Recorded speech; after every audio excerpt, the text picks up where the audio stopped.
every weekday on SpiceFM.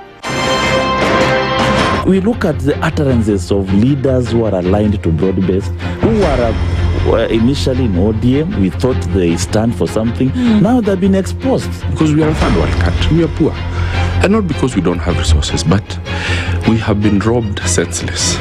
Look at the wasteful expenditure. Look at how large government lives.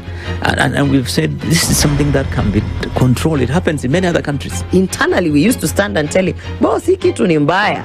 And you'd say, now he doesn't, let me tell you, you saw the other parliamentary group meeting. People went there, sat, listened, looked at him. There was no plenary, left. The Situation Room, Kenya's biggest conversation. The following takes place from 6 a.m. to 10 a.m. every weekday on SpiceFM. You have land, Dennis. Yeah. Okay, your own land. You use your own money to build it, and then you sell it to yourself. But we don't want foreign troops on Kenyan soil. But surely it goes a little bit deeper. This is it. If you find the tree is withering, then you call the person who is managing that tree. Come around. Yeah, Why? Tell me what is first of all, what's the problem? Yes, what is the problem there? How do we expect ourselves to move forward as a country? The Situation Room, Kenya's biggest conversation. The following takes place from 6 a.m. to 10 a.m. every weekday on SpiceFM. He is himself actually has admitted that he bribed members of parliament, so... he admitted that he bribed members of parliament? Well, when he said... The government. Yeah, when he said that he gave the 10 million was for what? We're always quick to point faults in somebody else before you look at your own faults as a person. If it was Kanu's day, hii amuka naye leo, ungekuwa umeenda bali sana hii. So and we must celebrate you. There are 600 million people now globally estimated to be living with diabetes in the world. So it is a major health problem. It's the largest single disease rising pandemic that we're dealing with right now. The Situation Room, Kenya's biggest conversation. The following takes place from 6 a.m. to 10 a.m. every weekday on SpiceFM. Presidency is fairly interesting in the sense that it will actually take us to a new consciousness. Swali zile watu waulizi na swali muuliza na shangala ni aje kwani huku kunaendaje? 30 billion shillings annually on travel alone in public service. A Kenyan can even demonstrate every single day of his life that Ruto must go. That is the only message of his demonstration. That is his right. That bribe blinds the eyes of the wise and subverts the cause of those who are in the right. This is the Situation Room, the only way to start your day. The following takes place from 6 a.m. to 10 a.m. every weekday on SpiceFM.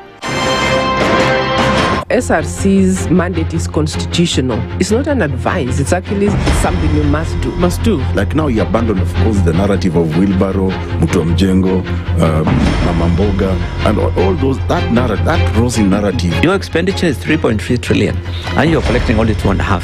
Out of that 2.5, you're spending 1.8 trillion to service loans and so forth.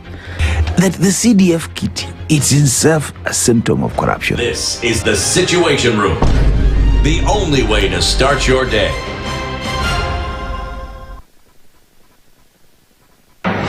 The following takes place from 6 a.m. to 10 a.m. every weekday on SpiceFM.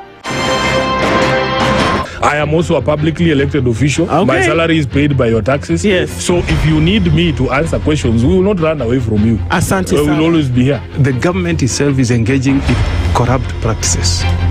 That the government itself deliberately schemes to influence through bribery members of parliament. You pay for a passport online. Alafu you're told there are no booklets. I rebuke matters corruption because corruption has brought this country to its knees. This is the Situation Room, the only way to start your day.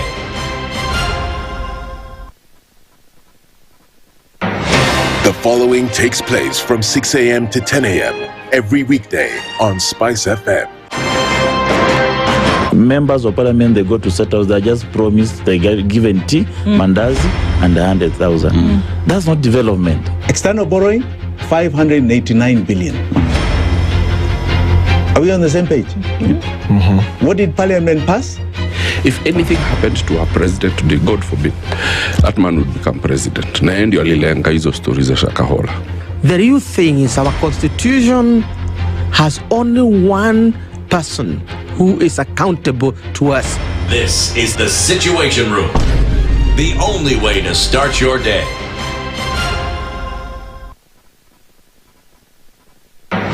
The following takes place from 6 a.m. to 10 a.m. every weekday on SpiceFM. Baba should disown these experts and say they went there on the, because he keep on telling us that these experts you came from Dubai and you found them there already at State House looking for jobs. Government has to has to introduce austerity measures. It's something that this government and the previous ones have not been able to do in this country. We've talked about it so many times. And really, I think you have seen the modus operandi of William Samoei Ruto since he came in. It's just showbiz. This is the Situation Room, the only way to start your day.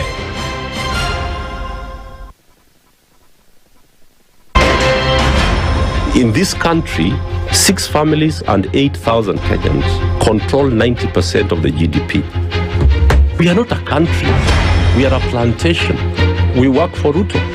When you're telling the judges court orders are papers or they will not obey court orders, they're sitting and you're seeking orders from them. So how are they supposed to interpret it? Isn't it an oxymoron? When you see a judiciary that seems to be under some control somewhere, you start questioning. We have very powerful governors, but they don't use their offices to serve the people. If you are not shameful to do what you are doing, why should we protect you? I'm human. Everybody's human. So when you're told, kuja tuongee, I mean, you'd be a fool to say, stagi kuongea today. Conversations have to be had, you know? People in leadership should only go into leadership if they are ready and willing to change the lot of the people. The Situation Room, Kenya's biggest conversation. One of the things that are ailing our country is negative ethnicity. You find you as a state officer, instead of thinking as a Kenyan, you think like a tribal person. Let me tell you something. The biggest problem we have had in this country is a leadership deficit. There is nothing that you are going to do in the process of change if you are not a risk taker. So you really have to pursue your vision to a logical conclusion and even be ready to step on people's toes. When it comes to the economy, you can run away with it. They say statistics are like bikinis. They reveal a lot, but they conceal the vitals. And so government people would throw statistics at you and tell you they're revealing a lot of information to you, but it's really concealing the real vitals. We need to get out of that, because when we want to grow our democracy, one basic thing that really requires to be understood by the political class, by all of us, is institutions are critical. This is the Situation Room, the only way to start your day. The following takes place from 6 a.m. to 10 a.m. every weekday on SpiceFM. I am also a publicly elected official. Okay. My salary is paid by your taxes. Yes. So if you need me to answer questions, we will not run away from you. Asante We will sana. always be here. The government itself is engaging in corrupt practices. That the government itself deliberately schemes to influence through bribery members of parliament. You pay for a passport online. Alafu you're told there are no booklets. I rebuke matters corruption, because corruption has brought this country to its knees. This is the Situation Room, the only way to start your day.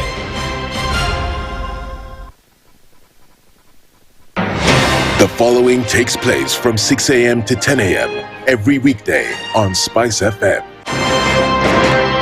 SRC's mandate is constitutional. It's not an advice. It's actually something you must do. Must do. Like now you abandon, of course, the narrative of wheelbarrow, Mutanu, Mamamboga, and all those, that rosy narrative. Your expenditure is 3.3 trillion and you're collecting only 2.5. Out of that 2.5, you're spending 1.8 trillion to service loans and so forth. That the CDF kit, it's itself a symptom of corruption. This is the Situation Room, the only way to start your day.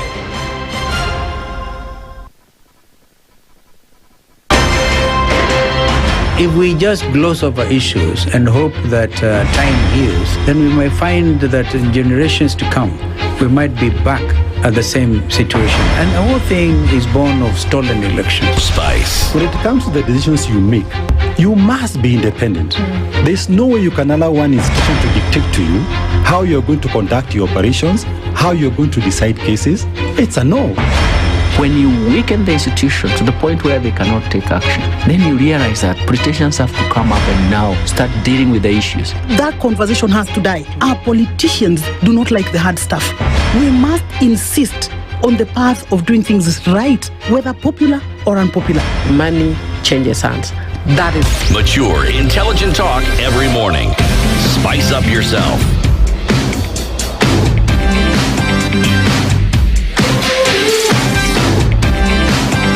Mornings done right. 94.4 Spice FM, Nairobi.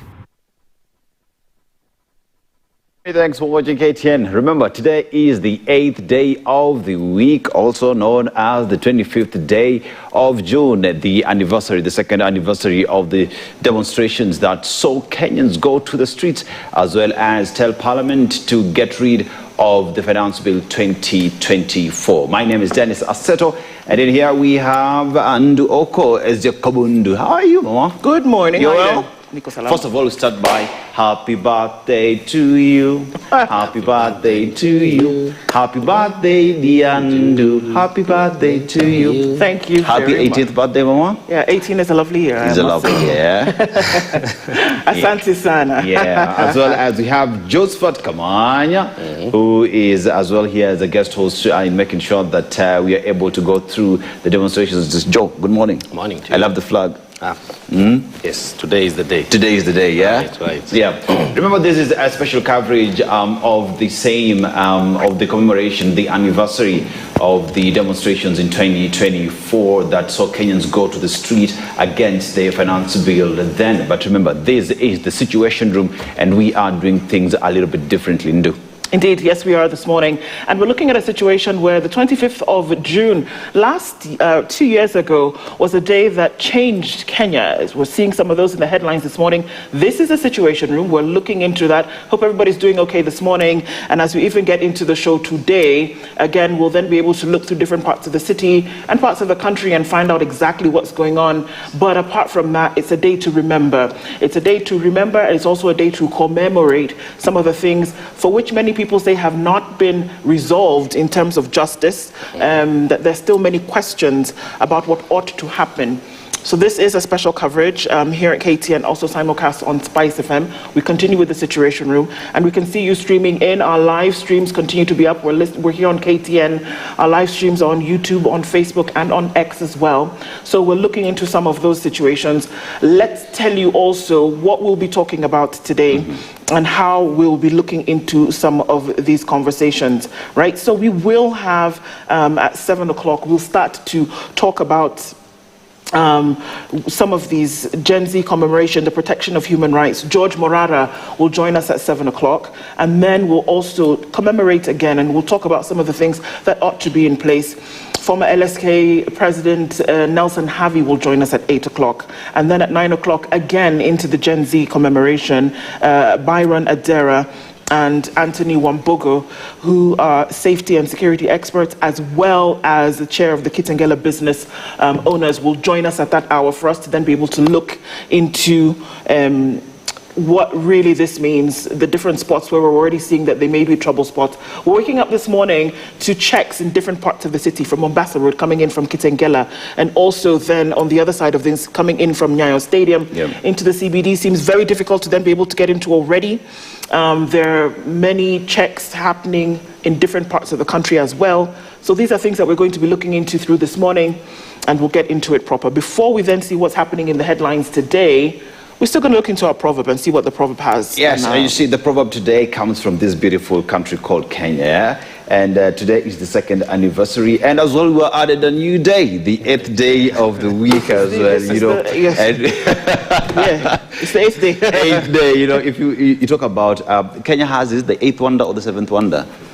It's the 8th, if I'm not wrong. And then we have the 8th day of the week as well. You gotta love it, gotta love this country. But let's go to the proverb. The proverb now comes from the Luo community and talks about leadership. And it says in Luo, Jatelo okngal. In English, a leader does not chew bones. How would you interpret it? The birthday girl goes first. I was going to nominate.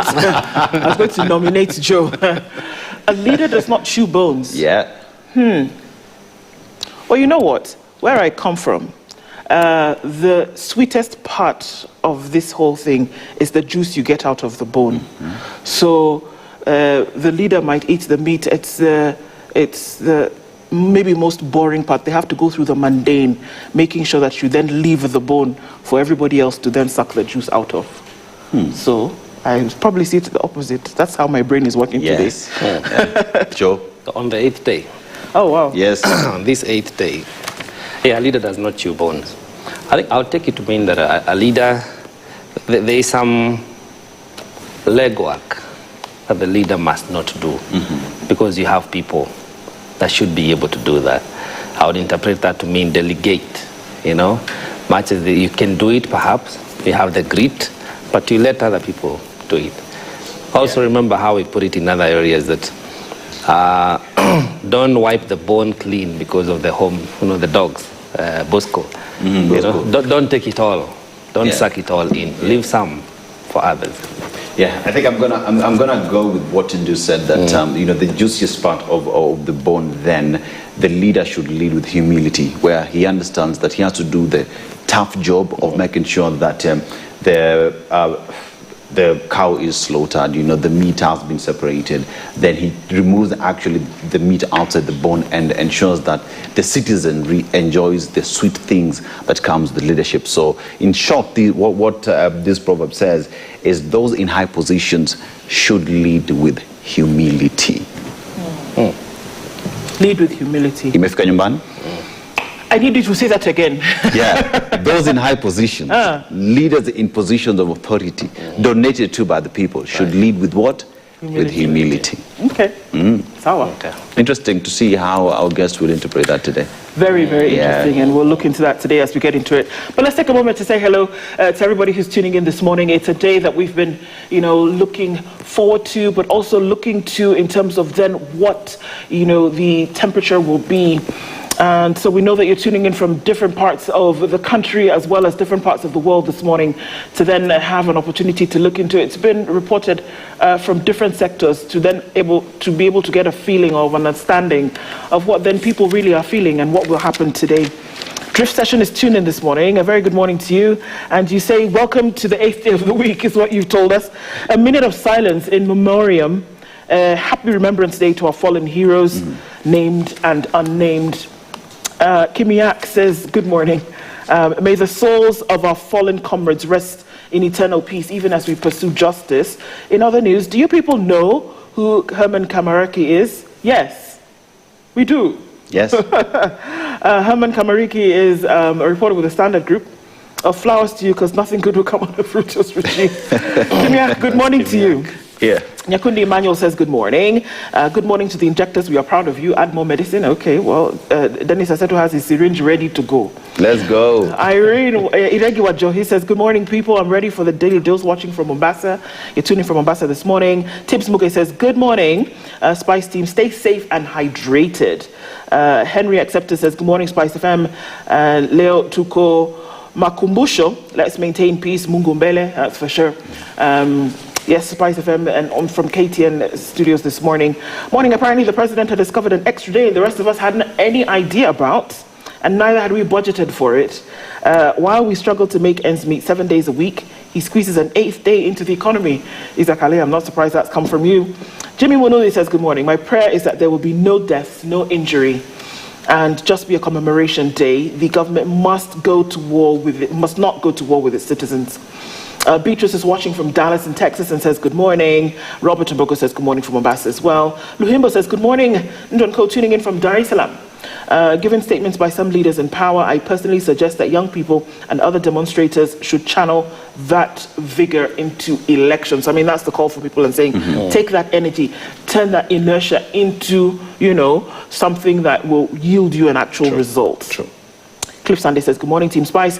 We're here ready to see peace and responsible speech, action and restraint. May we not see inflammatory elements, but respect the lost ones and their families. Greetings to the salutations, Princess. Yes, and Aseto, can we see we have TSR for 8 days? Oh, there's always something good to come out of something, isn't it? We can have TSR for 8 days. How about that? That the blood of martyrdom of nations,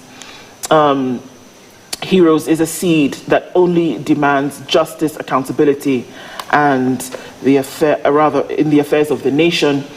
Paris Mudhoni is also tuned in this morning. A very good morning to you. David Mangere, we see you. Good morning, Spice FM. TSR Leo Ikoketian, absolutely. Special coverage of the commemoration of the Gen Z protest that took place in 2024. And then to see then what does it mean Kenya going forward. This is all happening when we did hear that continued warnings about, you can protest, you have the freedom to do so constitutionally, but until so far. And then we're not going to allow that to happen. I just wondered, as we woke up this morning and we're coming into studio, the different blocks that you see along the way, people checking who you are, where you're going, what it is that you're doing. And I'm wondering to myself, does that already create a sense of anxiety in the hearts of people? It does. And I think for me, the biggest question was the officers who are on the roads, they have been given the power to protect and uphold the law. At the point when they know very well they are abrogating the law, who exactly are they working for? Because at that particular point, what they're doing is they have suspended the Constitution and they are doing what the orders they've been given, which again are illegal. Yeah, it is true. Yep. Continue to say hello. Pix Tamwara says, good morning. We celebrate all the heroes we lost during the fight for Kenya's economic liberation, and we'll never forget their sacrifice. Zach Okoh is tuning in this morning, Spice family from the Twin Cities of St. Paul and Minneapolis. A very good morning to you. We have created an 8-day week in Kenya, courtesy of the Standard Group. Okay. Good morning, says Christina. A very good morning to you. Fiery Red says, it's Nduh Day. Yes, thank you so much. A very good morning to you. We remember our heroes today. If breeze blows a certain way, then what will happen, right? Barry Bethwell says, good morning, tuning in from Gesha, Kiambu County. What will we name the 8th day of the week? Perhaps that's a poll that we need to create. What shall we name this 8th day? Tell us what you think. Tell us what you think.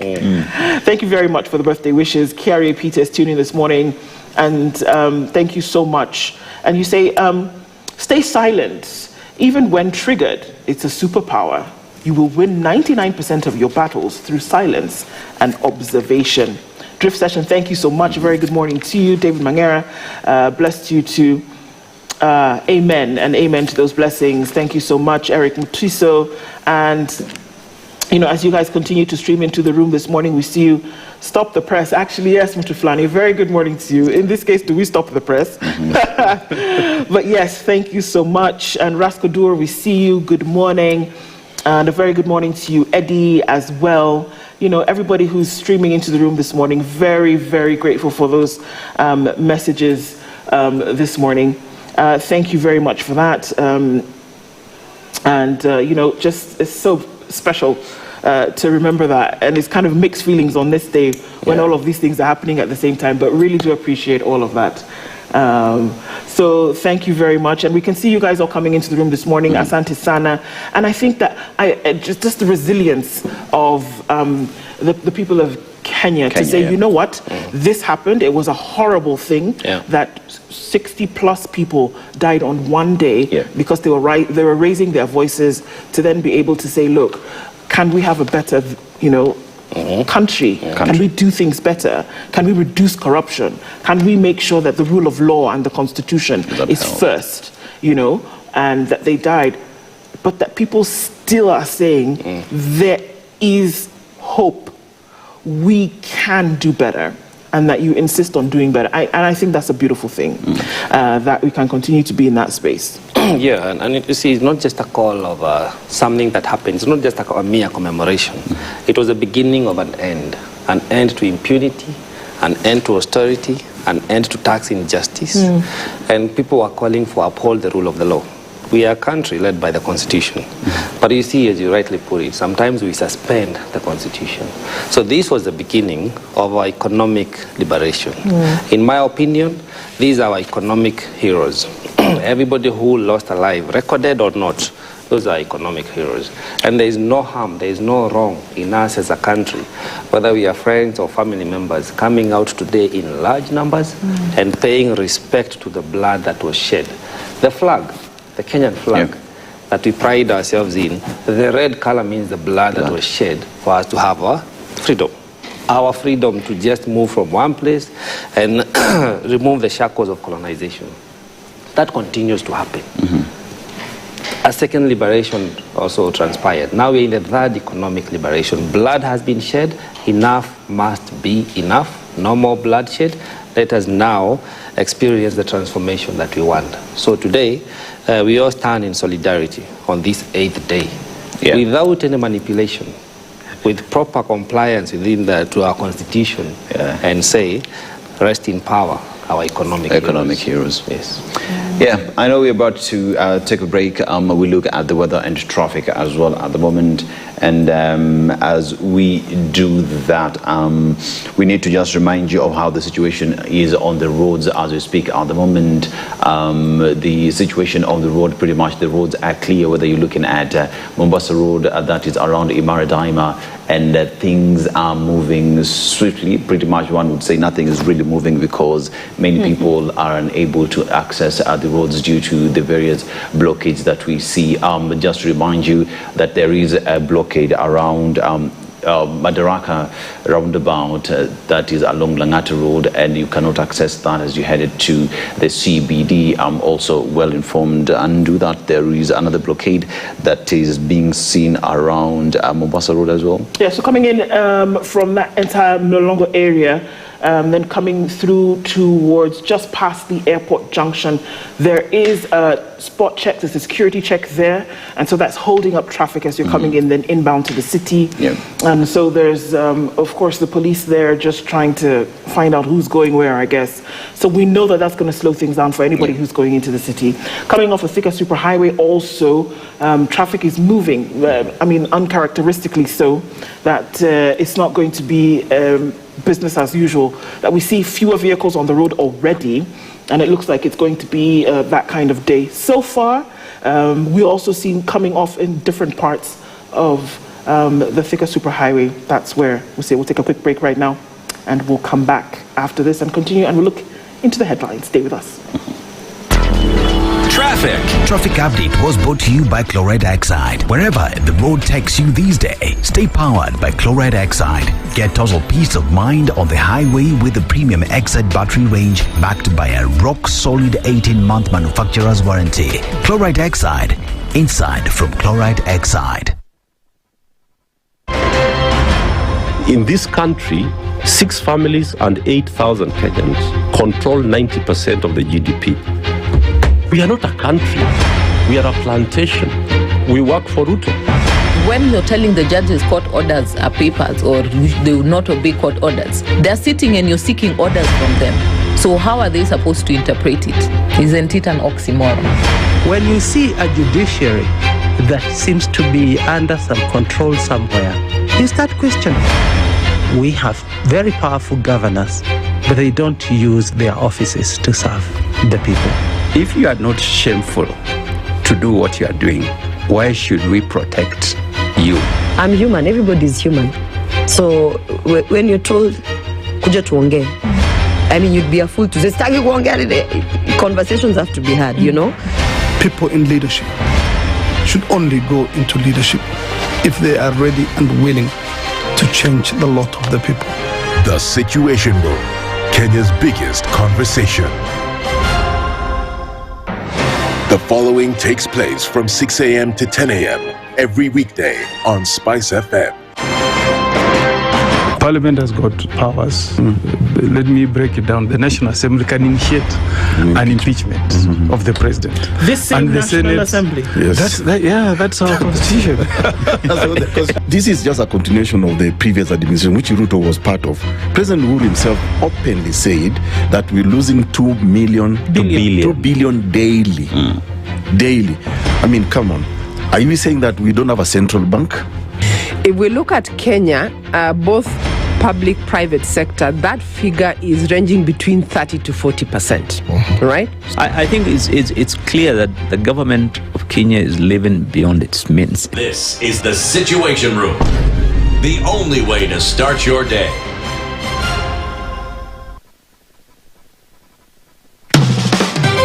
The heat with endless entertainment on Star Times. Feel every moment of the action as the biggest leagues reach their thrilling finales. Recharge your monthly subscription to unlock a world of endless drama to enjoy Novella E, now available on your Nyota bouquet. Dive into blockbuster movies with the launch of TNT, your new home of big screen hits. And for the little ones, a world of non-stop fun on Cartoon Network, now on Star Times. News, sports, drama, movies, kids, and reality all in one place. All for you. To renew your subscription, dial *858# for self-service or get in touch with our call center on 0719 077 077 for customer care. Buy a StarTimes decoder at any of our deal shops countrywide. StarTimes. Enjoy digital life. Mature, intelligent talk every morning. Spice up yourself. Mornings done right. 94.4 Spice FM, Nairobi.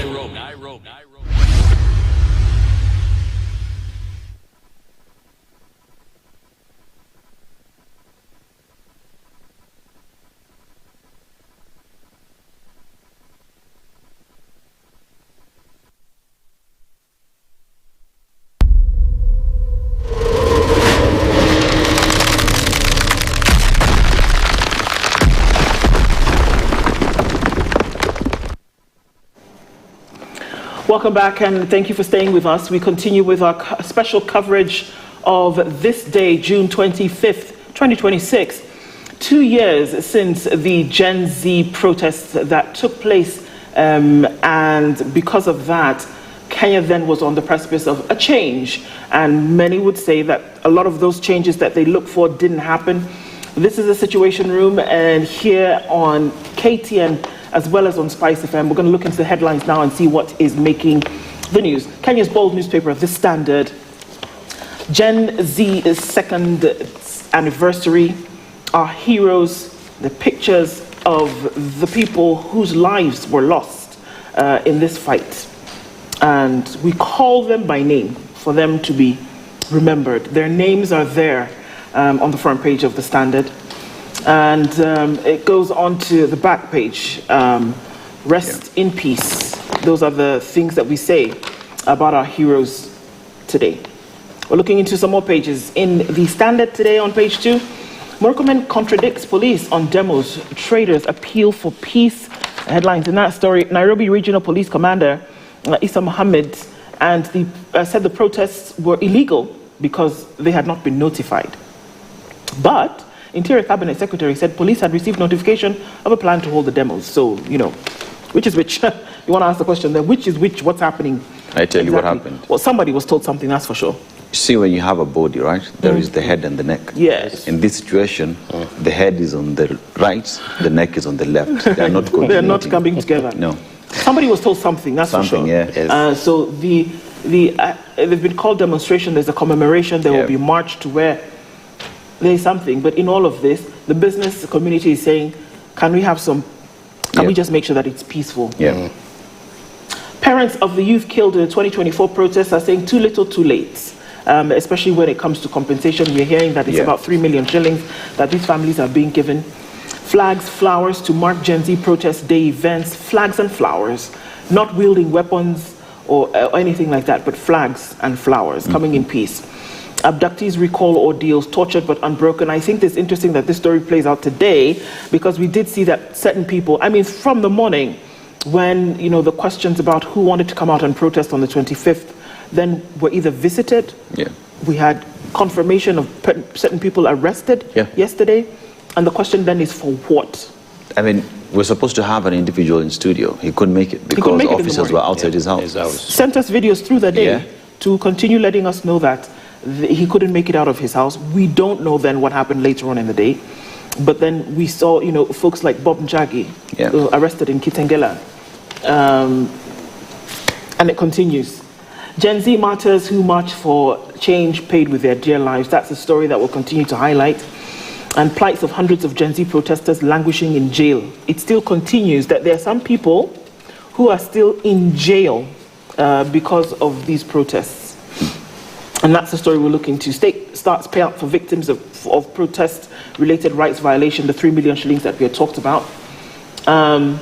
Face the truth. Ruto under fire for accusing the Standard of blackmail is the story that's carried on page 6 of the Standard this morning.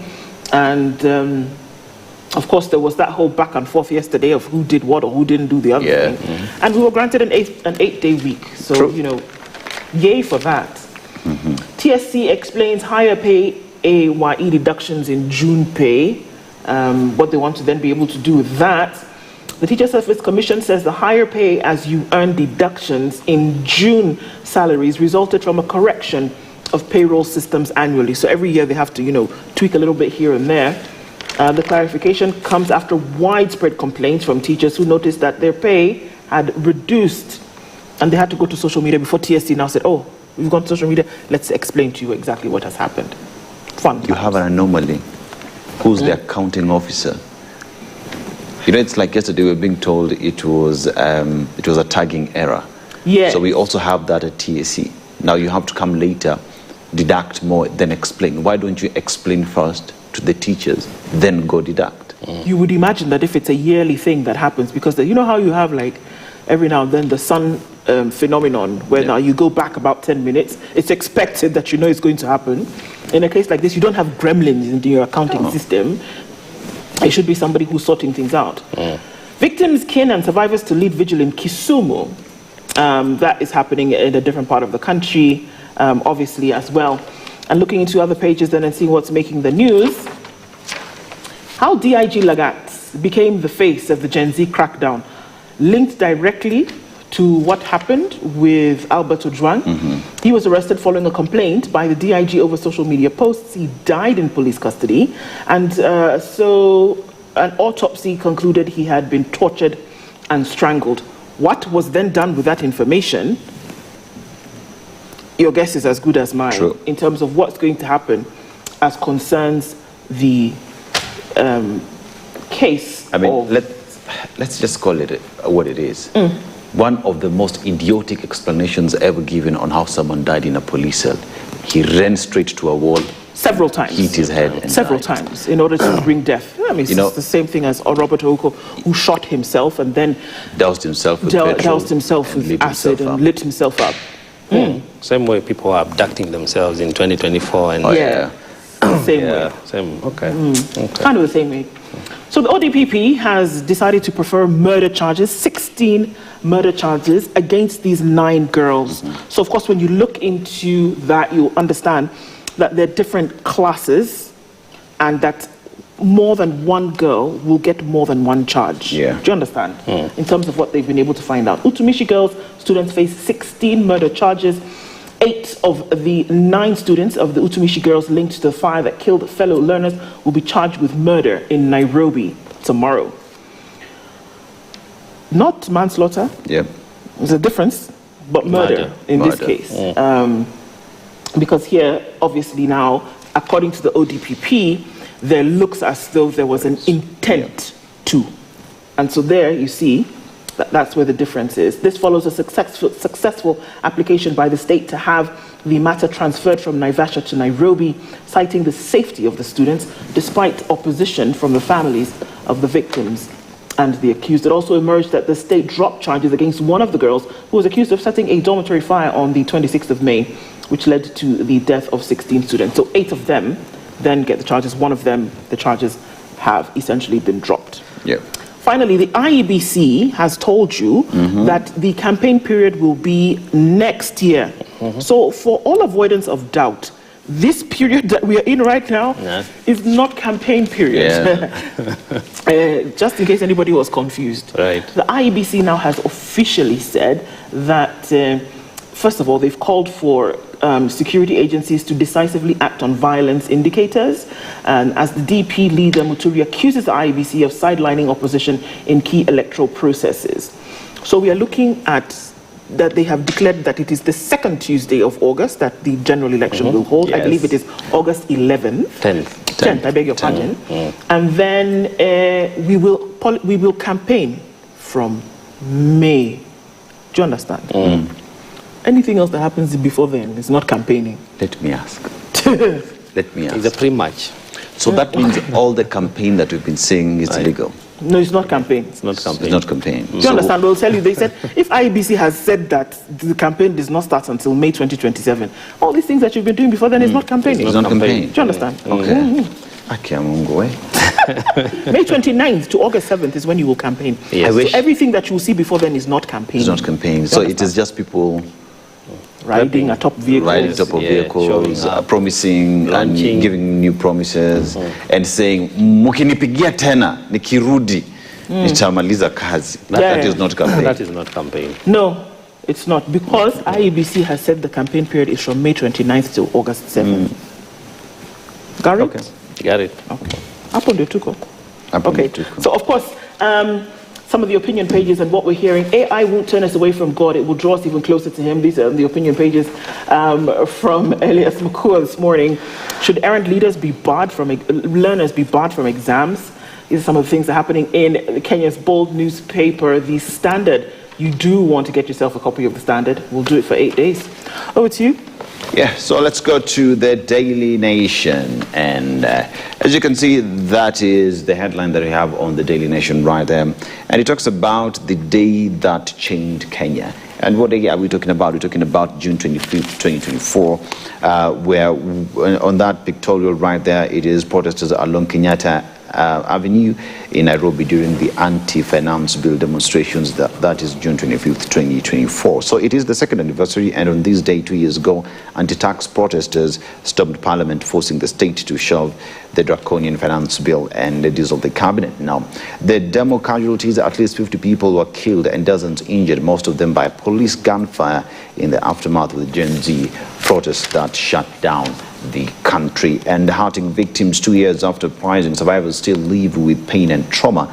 But the state has unveiled a payout for families of those killed or maimed during the riots. There was a conversation that was there last night.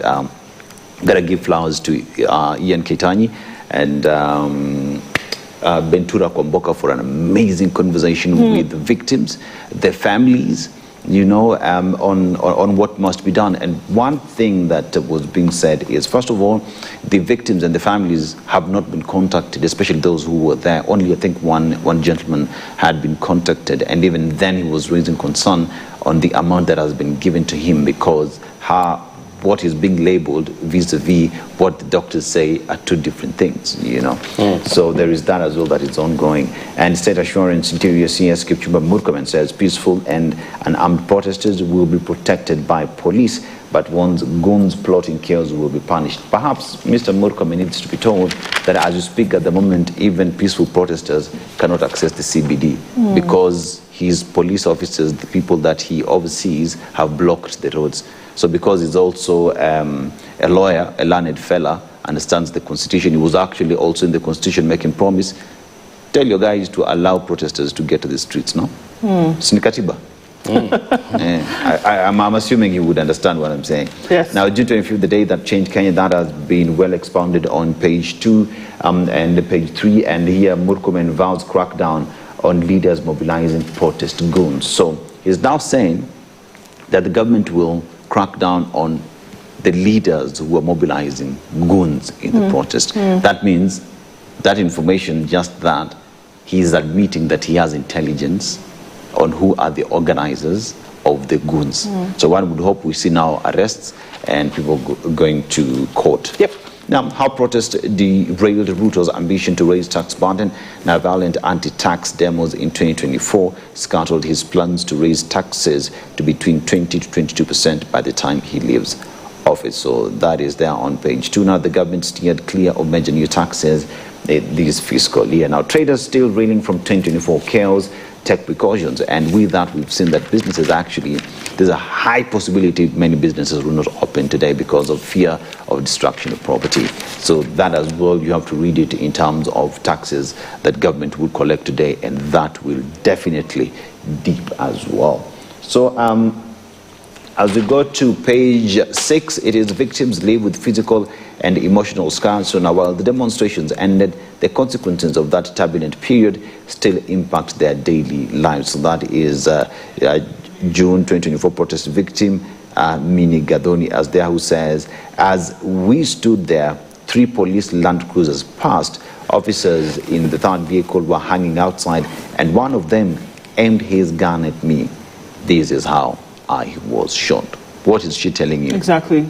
I was just standing there, vehicle passed, I was shot. By who? A police officer. Now, one asked the question. Yesterday, there's a gentleman who was saying that is Baba Brian. No, the boy who was killed in Mungai. They've been asked to take evidence to IPOA so that the matter could be heard. And they're asking the question, what evidence do we give you? If it's post-mortem, yeah, if it's post-mortem, you have it. If it's investigating the police, it is IPOA who does the investigations. What evidence can I, as a Kenyan, give you to help with the investigations? It's pretty sad. Very sad. Yeah, so after the Gen Z revolt, where are they? So that is the reflection on discovering the power of collective action, painful price, lives lost, and lessons learned. So those are individuals who are seen to be the front runners in the demos in 2024. That is what we have right there on the Daily Nation. Kamanya, you could look at the star. Yep, the star is shining. Key stories. The State House race begins as IBC blows 2027 whistle. Story continues on page 4 to 5. That's the calendar you were talking about. Yep. The calendar of events, all public servants have been given notice on when they should resign if they are willing, seeking to vie. Continuous voter registration will happen in January, I think January 11th, and we will end by Feb 9th next year. So there is ample time. I think they are talking to institutional preparedness and urging all stakeholders to start involving themselves and get ready. How I'm looking forward to compliance. This time round, things must be different. To follow. They're the big story is what you're talking about. They buried their children, but not their pain.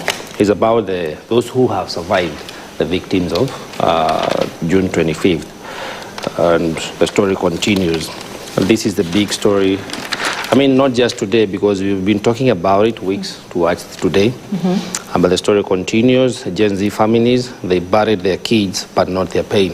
One element that is rarely spoken about is the loss experienced by the survivors. True. The parents, the dependents, the siblings, the neighbors, the friends, the girlfriends, the spouses. Those ones are nowhere. Even when they're talking about compensation, you don't hear about families being spoken to. No, you don't. So it's a tragic case, and like I said, in my opinion, these are economic heroes. May they rest in power, and we need to effect the change that was being sought in June 24 uprising. Stories continue, but I think also the most important one is when you go to page 8 of the Star. It says MPs put sugar board on the spot for allowing raw sugar importation. There's been a looming scandal where MPs have faulted Kenya Sugar Board for allowing irregular importation of raw sugar in the country without ensuring safeguards to protect consumers. The National Assembly's Trade Committee also found Kenya Sugar Board in contravention of the law after revelations that it is operating without a properly constituted board. So I think these are questions of quality control. We don't know what you're taking. You don't know whether it is fit for human or not. And this is not the first time this has happened. That story continues on page 8. On the same page, MPs fault diaspora PS Njogu for laxity in addressing welfare of Kenyans abroad. This is important, coming from a backdrop of CS Mudavadi. Remember the Russian story? Kenyans still in the diaspora, their welfare is highly unknown. And Of significance also, it is important for us Kenyans to note that Kuwait banned, I think, 27 countries as of yesterday from recruiting domestic workers. So a question arises, what happens to those, especially Kenyans, who are already in Kuwait and working as domestic workers? So this is important. I think that's why we need to pay attention to what the PS diaspora is doing. And MPs have accused the State Department of Diaspora Affairs for failing to adequately protect and assist Kenyans living and working abroad, despite rising cases of distress among migrant workers. More stories are to be found in the Star. Of course. I just wanted to look at one story that, of course, is highlighted here. That, you know, there are a number of these stories highlighted through. But one thing that has come, just like you mentioned earlier, is that, you know, the families of these people have never been spoken to. And that all of this is happening, and it does seem a bit dreary. That 65 that's on the front page of the Standard today, that we find ourselves asking, how many of those 65 will actually meet justice? That it's possible that each of these 65 families will receive the 3 million shillings. But is that enough? Tortured but unbroken, abductees recall ordeal. They're saying the things that we went through, we're not able to speak about them any longer. But that it still is happening. As late as yesterday, when people are being picked up. So what is the responsibility of government when it comes to saying, you know what, in a very overt public expression, we will not have these extrajudicial killings or abductions anymore? But then on the 24th, on the eve of the commemoration of this that happened 2 years ago, we still see people being disappeared. We still see people holed up in their homes for hours in the morning, not sure if they can get out, asking questions, what do you want with me? And the very threat that comes to them saying, well, you just come out. You just come out to your offices. And then we will see. And then do you know, what shadow are people living under still till now? Yeah, and you see, the saddest part in all that is there is a court order that was given on the dress code of police officers and how they need to identify themselves to you. So here you have plainclothes officers who are telling you to get out. What is your service number? What is my offense? Why are you picking me up? Where are you taking me? Can I perhaps even have a call to my legal counsel? All those are not up for debate. It is you get out. You know, and it is so sad that even these things are being broadcasted live on television. We spoke about it early in the morning, yet it still continued till around 1 in the PM. One asked the question then, what law are we using to run this country? If the constitution that gives you the right to security, right for movement, right to speak up is being taken away from you, then what law are these officers using to do what it is they're doing? And you know, the making of a dictatorship, that's how it begins. First, they take away your rights, you know, and then they hide behind the burden of proof. Come and prove that you're innocent. You don't even know what the allegations are, you know. And as you rightly put it, we have a code of conduct. Our policemen, they know what they should do. If they need to arrest you, they even should be a warrant of arrest. You know, no one can just come into your house and take you like that. That is gang mentality. So it is unfortunate that we suspend the liberties that this country has experienced so far. But again, we suspend the constitution and we act at the whim of those who are in power. But I look back and I wonder, do you remember when C.S. Murkomen was held hostage in his own house by the former regime when Uhuru was the president? They tried to arrest him and he was calling, you know, left, right and center. And here he is now. You know, you never learn. Unfortunately, that's what it looks like. Tables turn. This is the Situation Room, our special coverage of the commemoration of the Gen Z protest that happened 2 years ago. We're going to take a break and then we will get into our conversations when we come back. And of course, right here on KTN as well as SpiceFM. So stay with us. After the break, we get into the conversations. Back in a moment. 94.4 Spice FM.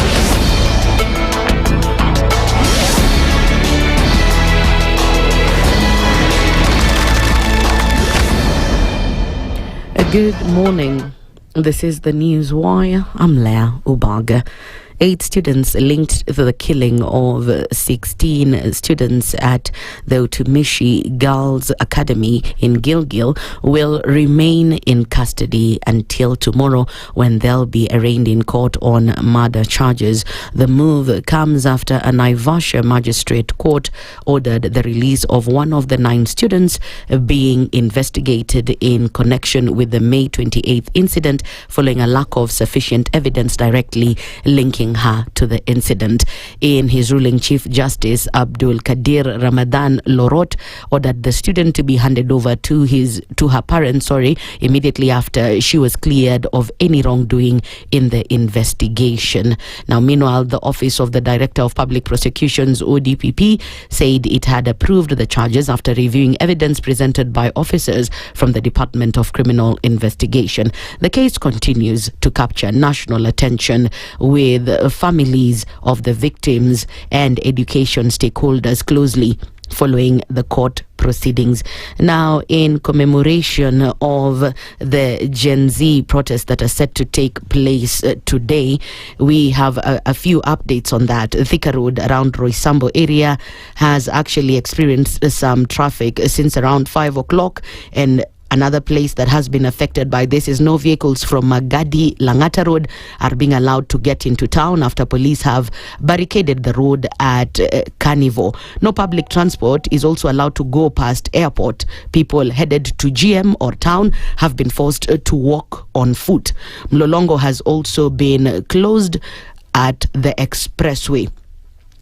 Now, we'll keep you posted. Mombasa Road is, however, clear with no public transport and several people, or Kenyans rather, pedestrians being seen walking. Traffic snarl-up has also been experienced at Athi River to Mlolongo, and public transport has been denied entry past expressway. This even comes as the government said through Interior Cabinet Secretary Kipchumba Murkomen that he has urged Kenyans planning to participate in the 2-year anniversary of the Gen Z youth killings to distance themselves from people who intend to disrupt peace and commit crimes. Speaking ahead of today's protests, Murkomen said peaceful protesters should stay away from people involved in acts of violence and theft of public property to make it easier for police officers who will be patrolling during the protests. He said that even if peaceful protesters find themselves in the midst of criminals, they should separate themselves from such groups to avoid confusion and facilitate law enforcement. The procedure in the Public Order Act is to notify the OCS in the police station. Finally, that has been confirmed, that notification has come from some families and citizens that they would like to carry out peaceful protests. So there is no question. However, even in that case, violent protests are still illegal and it will not happen. We will make sure the police will do everything to ensure that anybody who is armed and who is not keeping peace will not be allowed to roam about the city of Nairobi and any part of the Republic of Kenya. Now, this even comes as Murkomen also denied allegations that the government is collaborating with criminal groups to disrupt the protests, insisting that the government does not support acts that violate the law. The government of Kenya does not condone or work with goons or criminals. The police are under instructions through the policy guidance of the Cabinet Secretary to decisively deal with all goons without fear or favor. In fact, it is clear that those who are insinuating that the government is working with goons, including those who are applying reverse psychology, it is now clear through the intelligence report being pursued by the DCI that the same people who are actually pretending to tell people to stay away from the streets and from demonstrations are actively, as we speak, through their agents and themselves, mobilizing goons. Well, as at 7 o'clock, before I brought this bulletin, police blocks have so far been confirmed along Mombasa Road, JKIA Mlolongo, as well as Thika Road. Traffic snarl-up from Athi River to Mlolongo. Public transport has also been denied entry past Mlolongo and Nairobi Expressway. We'll keep you posted as we get the details on how the situation is. That's the News Wire. I'm Leah Ubaga.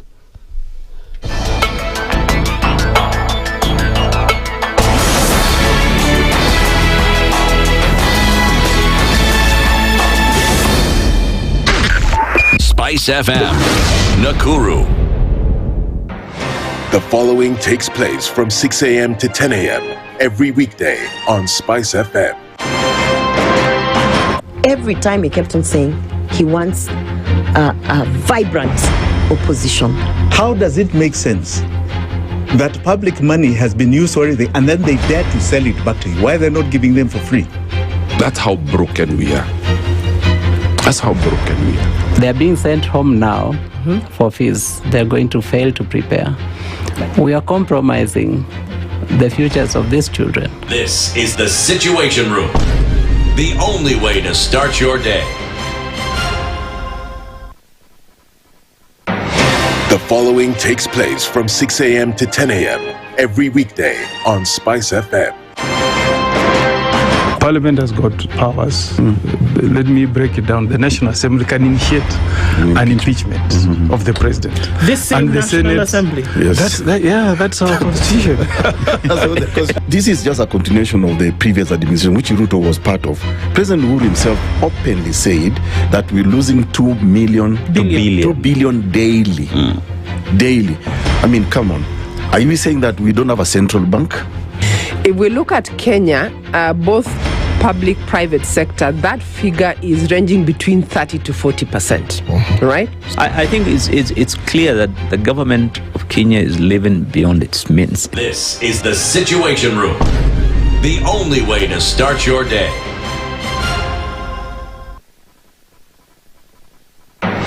The following takes place from 6 a.m. to 10 a.m. every weekday on SpiceFM. Baba should disown these experts and they say they went there on the, because he keep on telling us that these experts you came from Dubai and you found them there already at State House looking for jobs. Government has to has to introduce austerity measures. It's something that this government and the previous ones have not been able to do in this country. We've talked about it so many times. And really, I think you have seen the modus operandi of William Samoei Ruto since he came in. It's just showbiz. This is the Situation Room, the only way to start your day.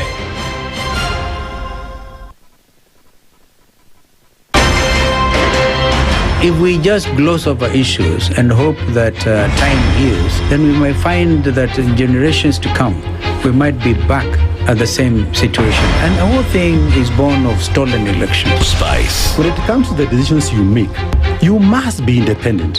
There's no way you can allow one institution to dictate to you how you're going to conduct your operations, how you're going to decide cases. It's a no. When you weaken the institution to the point where they cannot take action, then you realize that politicians have to come up and now start dealing with the issues. That conversation has to die. Our politicians do not like the hard stuff. We must insist on the path of doing things right, whether popular or unpopular. Money changes hands. That is a fact. If you have political goodwill at the highest top, like in Rwanda, then corruption will be an issue of the past. If you don't have political goodwill at the top, we will pass laws, we will amend laws, we will continue passing laws and re-amending laws, and nothing will happen. This is the Situation Room, the only way to start your day. The following takes place from 6 a.m. to 10 a.m. every weekday on SpiceFM. Every time he kept on saying he wants a vibrant opposition. How does it make sense that public money has been used already and then they dare to sell it back to you? Why are they not giving them for free? That's how broken we are.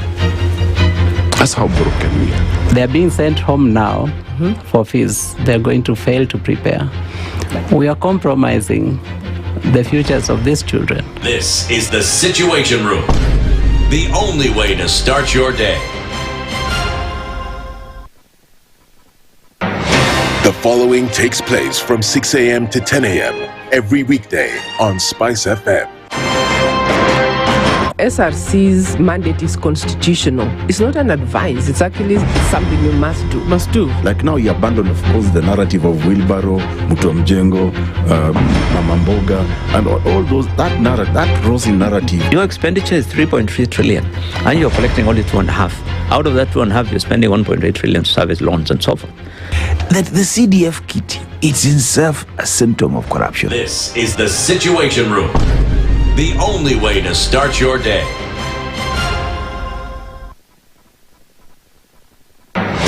The following takes place from 6 a.m. to 10 a.m. every weekday on SpiceFM. I am also a publicly elected official. Okay. My salary is paid by your taxes. Yes. So if you need me to answer questions, we will not run away from you. Asante We will always be here. The government itself is engaging in corrupt practices. That the government itself deliberately schemes to influence through bribery members of parliament. You pay for a passport online. Alafu you're told there are no booklets. I rebuke matters corruption because corruption has brought this country to its knees. This is the Situation Room, the only way to start your day.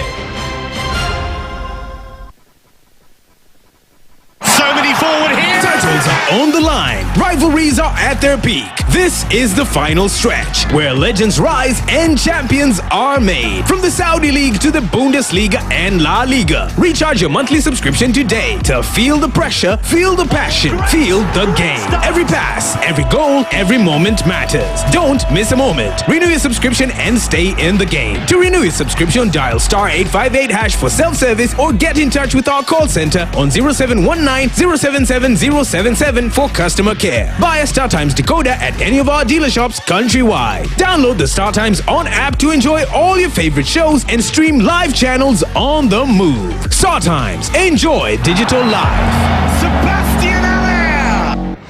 The following takes place from 6 a.m. to 10 a.m. every weekday on SpiceFM. Members of parliament, they go to settle, they just promised they get given tea, mandazi, and 100,000. That's not development. External borrowing, 589 billion. Are we on the same page? What did parliament pass? If anything happened to our president today, God forbid, that man would become president. Na ndio alilenga hizo stories za Shakahola. The real thing is our constitution has only one person who is accountable to us. This is the Situation Room, the only way to start your day. Mature, intelligent talk every morning. Spice up yourself.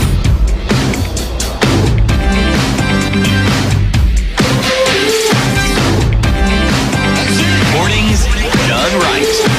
94.4 Spice FM, Nairobi.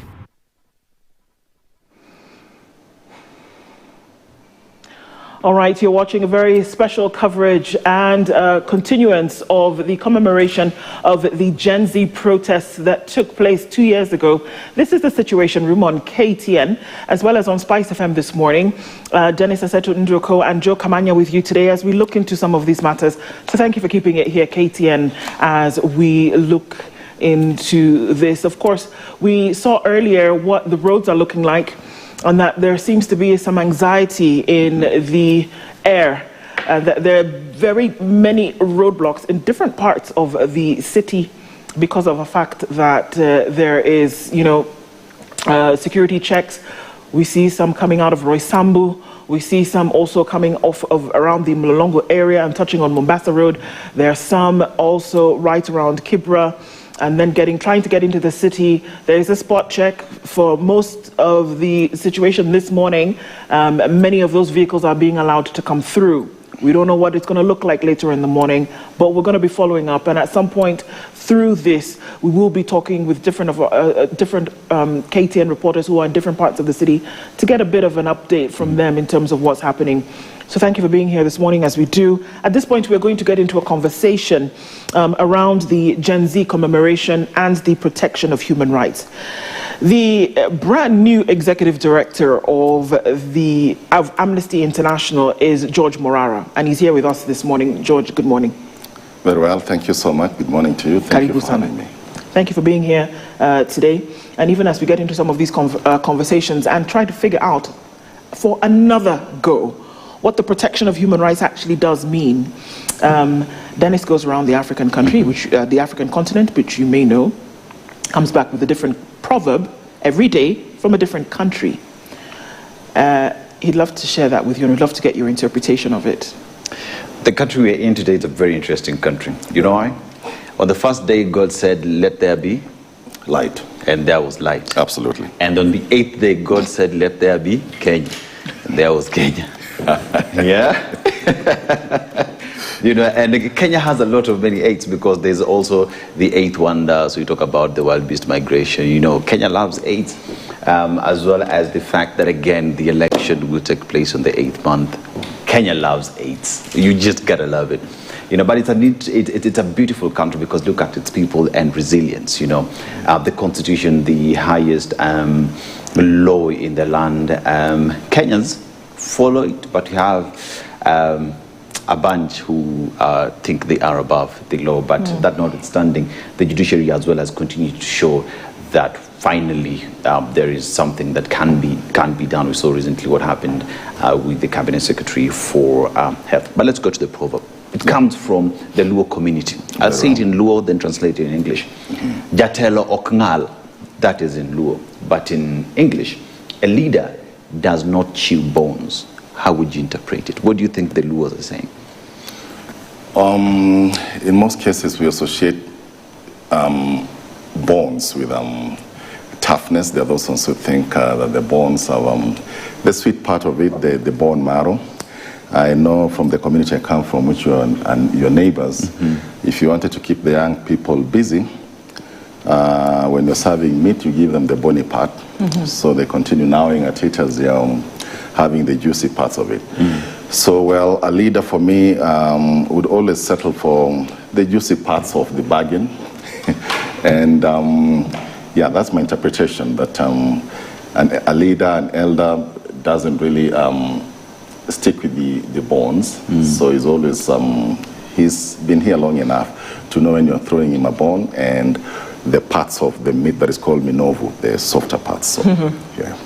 Speaks a lot about Kenya, man. Indeed. Good interpretation. You know, you can take 1 million and fly all over the place every day, but it's okay. Absolutely, yes. Yeah, well. But what would you say the interpretation is in Luo? The interpretation is in Luo, Ajatelo Ngal pretty much talks about a leader leading with humility. Aha. Yes. Yeah. Where's the bone and the humility and the meat? Bone and humility. When you look at different communities, the juiciest part come from inside the bone. From inside the bone. So what a leader then gets to do is do the hard work, slaughter, skin, everything, minofu. But then again, the juiciest part is what you give to the people that you lead. Well, I can live with that. Well, sure. Indeed, let's.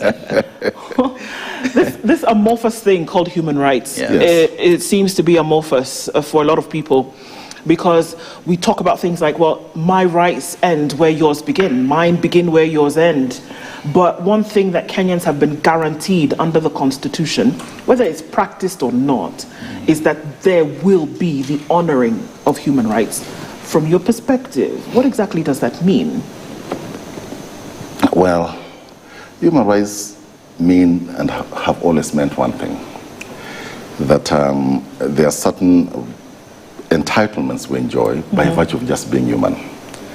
And in the case of Kenya, we have codified those entitlements in a whole chapter 4 of the Bill of Rights, that gives Kenyans certain minimum guarantees of entitlements that they should enjoy just by virtue of being human beings. Actually, I was mulling on that question while I was driving here this morning.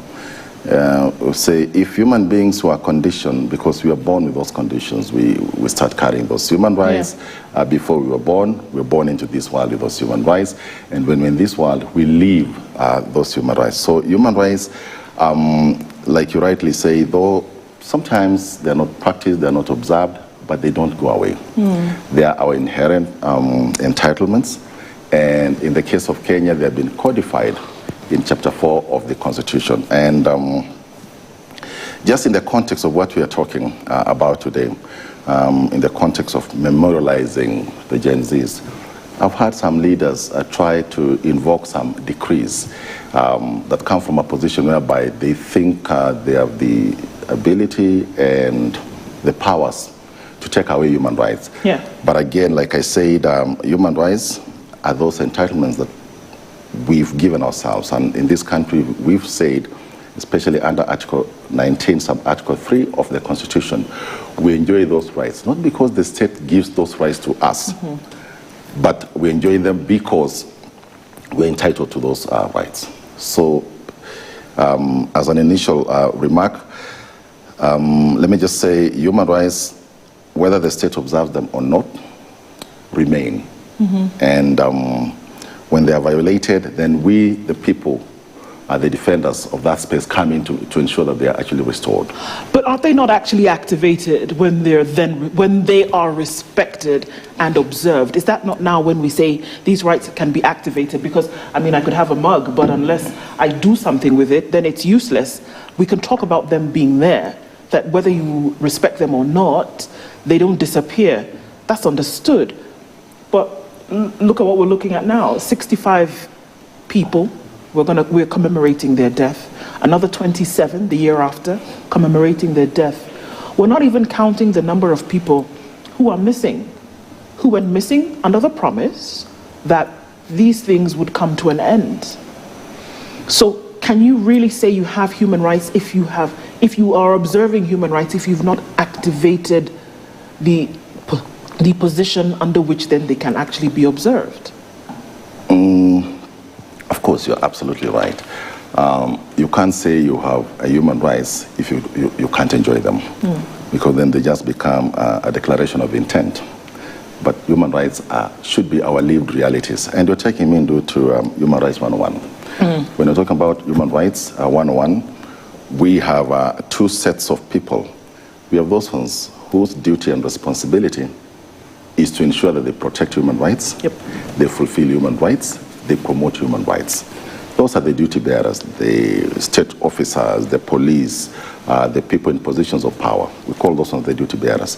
They have a responsibility to respect human rights, a responsibility to fulfill human rights, and also a responsibility to promote human rights. And then on the other side, we have what we're calling the rights holders. The rights holders must be facilitated by the duty bearers to enjoy their rights. So you're absolutely right. In a situation whereby, like I said earlier, those ones in positions of power are not making concrete steps to ensure that there is realization of rights in terms of their fulfillment, their protection, and their promotion, then those rights just remain declaratory statements on paper. But again, back to Article 19 of our Constitution, the state officers and everybody is mandated when they're doing their development and planning to do that from a human rights perspective. And I'm saying this because we're in this era whereby we've had some leaders tell Kenyans, well, don't make noise. It's almost like we're going back to the independence days where the dictum was, hey, silence, development in progress. We know what is good for you. We're going to tell you how to behave. Well, our constitution decrees that we cannot have development outside the framework of human rights. So again, for me, when I see leaders saying focusing more on economic development, I think it should come as a total package, because economic development without constitutional development is not complete development in my sense. Okay. Well, and as you put it clearly, Article 19 talks about our basic freedoms, our fundamental freedoms that we must have as a society, because the intention was to have a just society, social justice. And our human rights, I think sometimes we under-explain them, because they are multidimensional. You mention economic justice, you mention tax justice, developmental or development justice, that these things must happen in concurrent, not just human movement, because today we are talking about human rights in respect to people are being asked, do not protest, do not come out. But the genesis of today's commemoration was out of economic injustice, that the governed who created this constitution felt the economic policies that are being advanced in that finance bill were not user-friendly. So to an extent, one could even argue that this would have been stopped. We would not be here today talking about the loss of life, because when you talk about violation of human rights, it ends mostly with death, loss of life, loss of significant others. So in that society, we lose human beings who otherwise would have been active members of a basic unit called a family. And yet, a process of now compensation is spoken about. And you hear people saying, okay, a wrong was committed, but there is no admission of guilt. But to cover it up, we are going to compensate you because you lost your loved one. Is that right? Is that just? And when you talk about justice, because human rights, the people who are in your space, you seek justice, right? How do we define that justice? What would be just when you're trying to compensate, when you're trying to address the violation of the basic freedoms? I think these conversations have been dominating the airwaves, especially since yesterday. And what you ask brings me to, let me just say what we've done as Amnesty in this space. Currently, we're in a collaboration with an organization called Odipodef. Now, Odipodef and Amnesty have looked at the trend of protests in this country. We have what we're calling the Kenya Freedom Index. And if you look at that Kenya Freedom Index from 2020 to 2025, we have had 1,000 protests in the country. So those ones have been documented. And these protests then, who is organizing? It is your people out there in the community. So that's the number one, organizers, the residents and communities. Number two, we have the workers and the unions who are going out there to organize. And number three, we have the youth, of course, our Gen Z and the students. They form that part of the organizing. Surprise, surprise, people always say that civil society is out there making noise, the paid activists and all these. They are number five. And then what are the issues that Kenyans are going out there to protest about? Again, according to the research and this project that Amnesty International Kenya and Odipodef are doing, the three top reasons why Kenyans are going on the streets. One is economic freedom. That dominates what is driving people to the streets. Number two is political freedom. That is driving why people are going to the streets. And then number three is an emerging area we're calling the environmental freedom. So those are the three drivers of protest. And then maybe just put your question in context. When people go out there, who is the object of their protests? Who do they want to address issues of economic freedom, issues of political freedom, and again, issues of environmental freedom? The number one person or people that they're targeting is the national government. It shouldn't come as a surprise. That is the executive and the ministers, because they, like I said, they're the duty bearers. They have a duty and responsibility to ensure that Kenyans enjoy their rights fully, and in this case, the economic freedoms, the political freedoms, they're the custodians of making sure that those rights are implemented. The number two is the county governments and local authorities. So we've seen people go out there demonstrating against the excesses of the local government and all that. And then number three, of course, is the police and security agencies and then parliament. So again, from this evidence-based kind of analysis of the environment, we can clearly see, back to your point, that if the leaders did the right thing, if the leaders listen to the citizens, if the leaders live true to the dictum of we the people, as found in Article 1 of the Constitution, we will minimize these cases and these incidents whereby people need to go out there. But I find it surprising in this country, because once Kenyans go out there and elect their leaders, the leaders think they've become overlords. Yet at the end of the day, the people retain the sovereign power. Sovereignty belongs to the Kenyan people. They're the ones who put leaders in office. And Article 73 is very clear that when you go into, when you occupy a state office, you are there to serve people, not to rule over them. So I wish our country had a crop of leaders who really lived true to the Constitution, responded to these issues that Kenyans are raising, then we'll minimize these acts of bloodshed, demonstrations and all that. And the leaders, again, back to the Luo proverb, should lead with humility. They are servants of people. Without those people, they will not, unless we are in a monarchy or a dictatorship and all this. But people woke up in the morning, believed in those leaders, gave them a little bit of their power to govern themselves so that they govern on their behalf. So humility is key, but humility doesn't actually make sense if the leaders are not listening to what the citizens are telling them. George, if you look at where we find ourselves as Kenya today, and I ask that matter of justice vis-a-vis justice and non-repeating, if that's a word, of non-recurrence. Of non-repentance. Yeah? So here now we find ourselves where Kenyans have been killed in this country for a very long time. And I start historically. 1992 Kenyans were killed because of political issues. You come to 2002, Kenyans were killed. 2017, Kenyans were killed. You come to 2022, again, Kenyans were killed. 2024, 2025. And it is seemingly as if over time, Kenya has really not dealt with the question of justice in totality. What has happened is we've kept on just putting a rug over it and moving on. So today, even when we talk about compensation, what we're just doing again is taking this piece of cloth, putting it over it so that we can move on as we have done over time, which then asks the question, is Kenya ready? Are we finally on that pedestal where we're saying, this has happened for a very long time, in one way or the other, politics is involved. We need to clean our politics, and we finally need to say, never again. Not just say never again, put a rug on it, and move like we've always done. I couldn't have put it better myself. I think as a country, if you look at the statistics and all this, we may be peaceful, but it's a passive kind of peace. Underneath that kind of passive kind of peace, there's a lot of violence.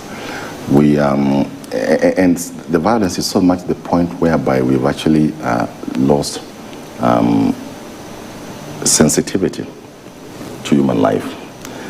It's like human life doesn't really matter so much in this country. And why do I say so? Today we are commemorating the 60 or so young people that lost their lives in the Gen Z protests. But if I have to take a time series, like what you've said from the 90s and all this, I don't want to go that far. Yeah. But let me just share with what we have from 2017 up to now. The statistics, and these are not just figures, these are actually Kenyans who have lost their lives. There are two main categories, and the information here has come from the National Crime Research Center. It's come from the police themselves, the National Police Service. It's come from agencies and organizations documenting this, including ACLED and all that. So the two main causes of death in the country between 2017 and 2026 have been criminal gangs, gangs like Mungiki, gangs like Wakali Wao, Wakali Kwanza, and then number two is political violence. Within that period, from 2017 to 2019, 350 Kenyans lost their lives. Between 2020 to 2022, another 400 lost their lives in gang-related violence. Between 2023 and 2026, 450 deaths were occasioned. So when you look at these figures, if you add all of them, we've lost over 1,200 Kenyans. And this has happened in what we are calling peacetime. The last time we saw these huge numbers of people was when the country was in a major crisis, the 2007-2008 post-election violence. But I think we're subjecting Kenyans to death slowly, and these numbers are adding up, they're piling up. What do they point us to? They point us to a culture whereby those ones who are supposed to be in the forefront of safeguarding the citizens of this country are not doing their work. Because what makes you a state? What makes you a state is when there's gang violence and people are killing themselves, you've lost that monopoly of violence. The monopoly of violence should only belong to the state. So you have, and then we're seeing the very unfortunate case whereby even the politicians are now outsourcing their work to the goons and all this. But to both the questions that you asked, the latest step about trying to redress or address some of these historical deaths and all this, well, we engage with the victims, we engage with the survivors. They think it may be a small band-aid solution, but it's a first good step. It is not sufficient.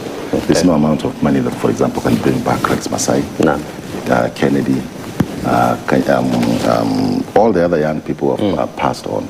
But having a genuine conversation whereby the government says, listen, this bloodshed has to stop. The bloodshed must stop. So it cannot be that we are counting figures upon figures. People die in floods, 87 people. Nothing happens. Nobody even gets shaken by that. So we've cheapened life. And I think the moment we lose the ability to believe that we matter, that our lives matter, then that's when we start dying slowly by installments.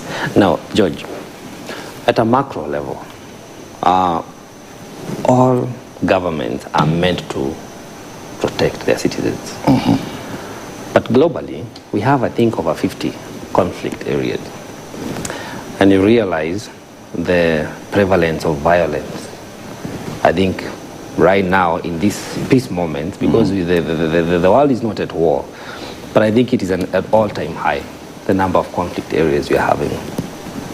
Unfortunately, the perpetrators of this violence are the people who have been trusted, or the entities that have been trusted by the citizenry to protect them and manage the public order, you know, and offer facilitation of the public goods through taxation, because there is no government that comes to rescue people, not even the Kenyan government.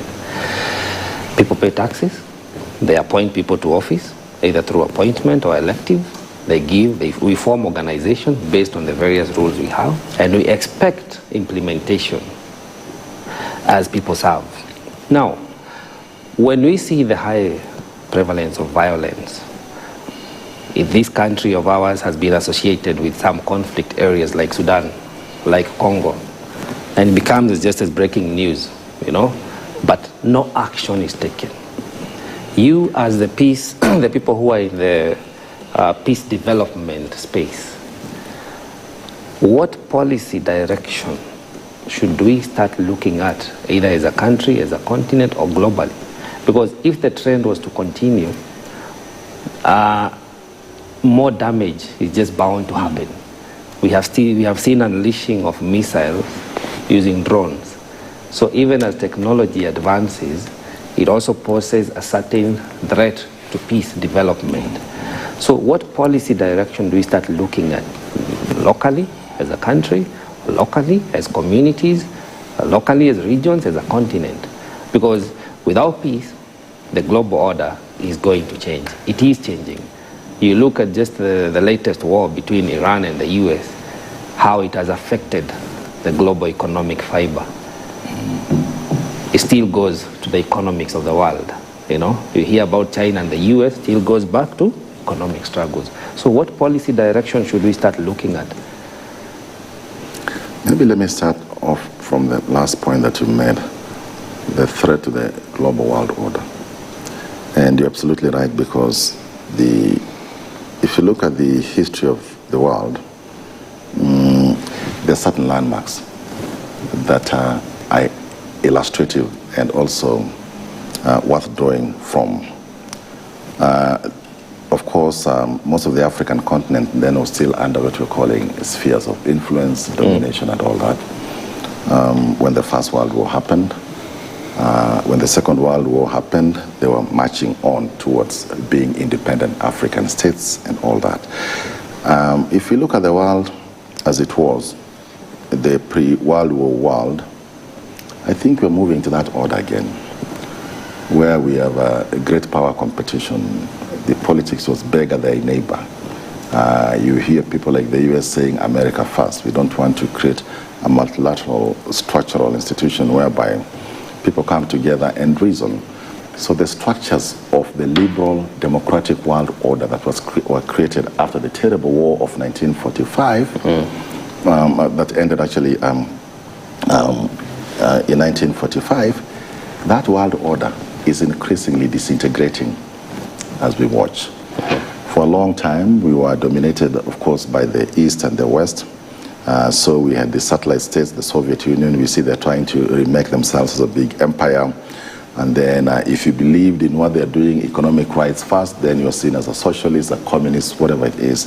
And then we had the capitalist world And that politics played here. And that's the politics that's also playing in other parts of the country here, because why is Sudan the way it is? There's an element of the big power politics that have now gone to almost that predatory era of mercantilist capitalism, where people are just going in to extract, and the order that was supposed to be there, like the global order weaved around the UN, the institutions like the UN are becoming increasingly tarnished, even when they're doing very great work. We see institutions of global order like the World Health Organization being dismantled, frameworks of doing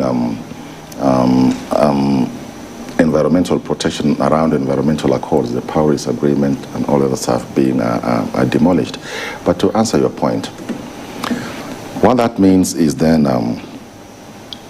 maybe the structures that were created, especially after the Second World War, may no longer be fit for purpose. And we've had, especially, and this is one thing that President Ruto has been really on the forefront about, we need to dismantle this world order and create another one that's more inclusive. 5 countries cannot decide for everybody and all the other stuff. So there's need to re-examine that. But number 2, we need to look at these issues internally. And we need to be honest brokers in the region. Because if there is conflict and violence in Sudan, South Sudan, the Congo and all this, as a country, we suffer. We should be looking for ways and means of expanding our collaboration through peace and development, diplomacy, and not through war and rent-seeking like what we're seeing now. So I think it behoves a new generation of leaders and thinkers to actually come together, and especially in this region, to reimagine a new world order, because I think the world order that was created after the Second World War is rapidly disintegrating.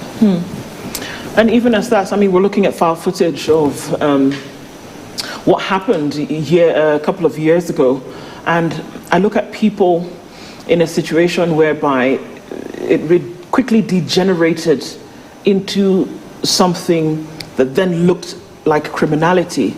But at the very beginning, it was people coming in and saying, you know what, these are things that affect our livelihood. These are things that affect the very pillars that the Constitution was guaranteed to protect.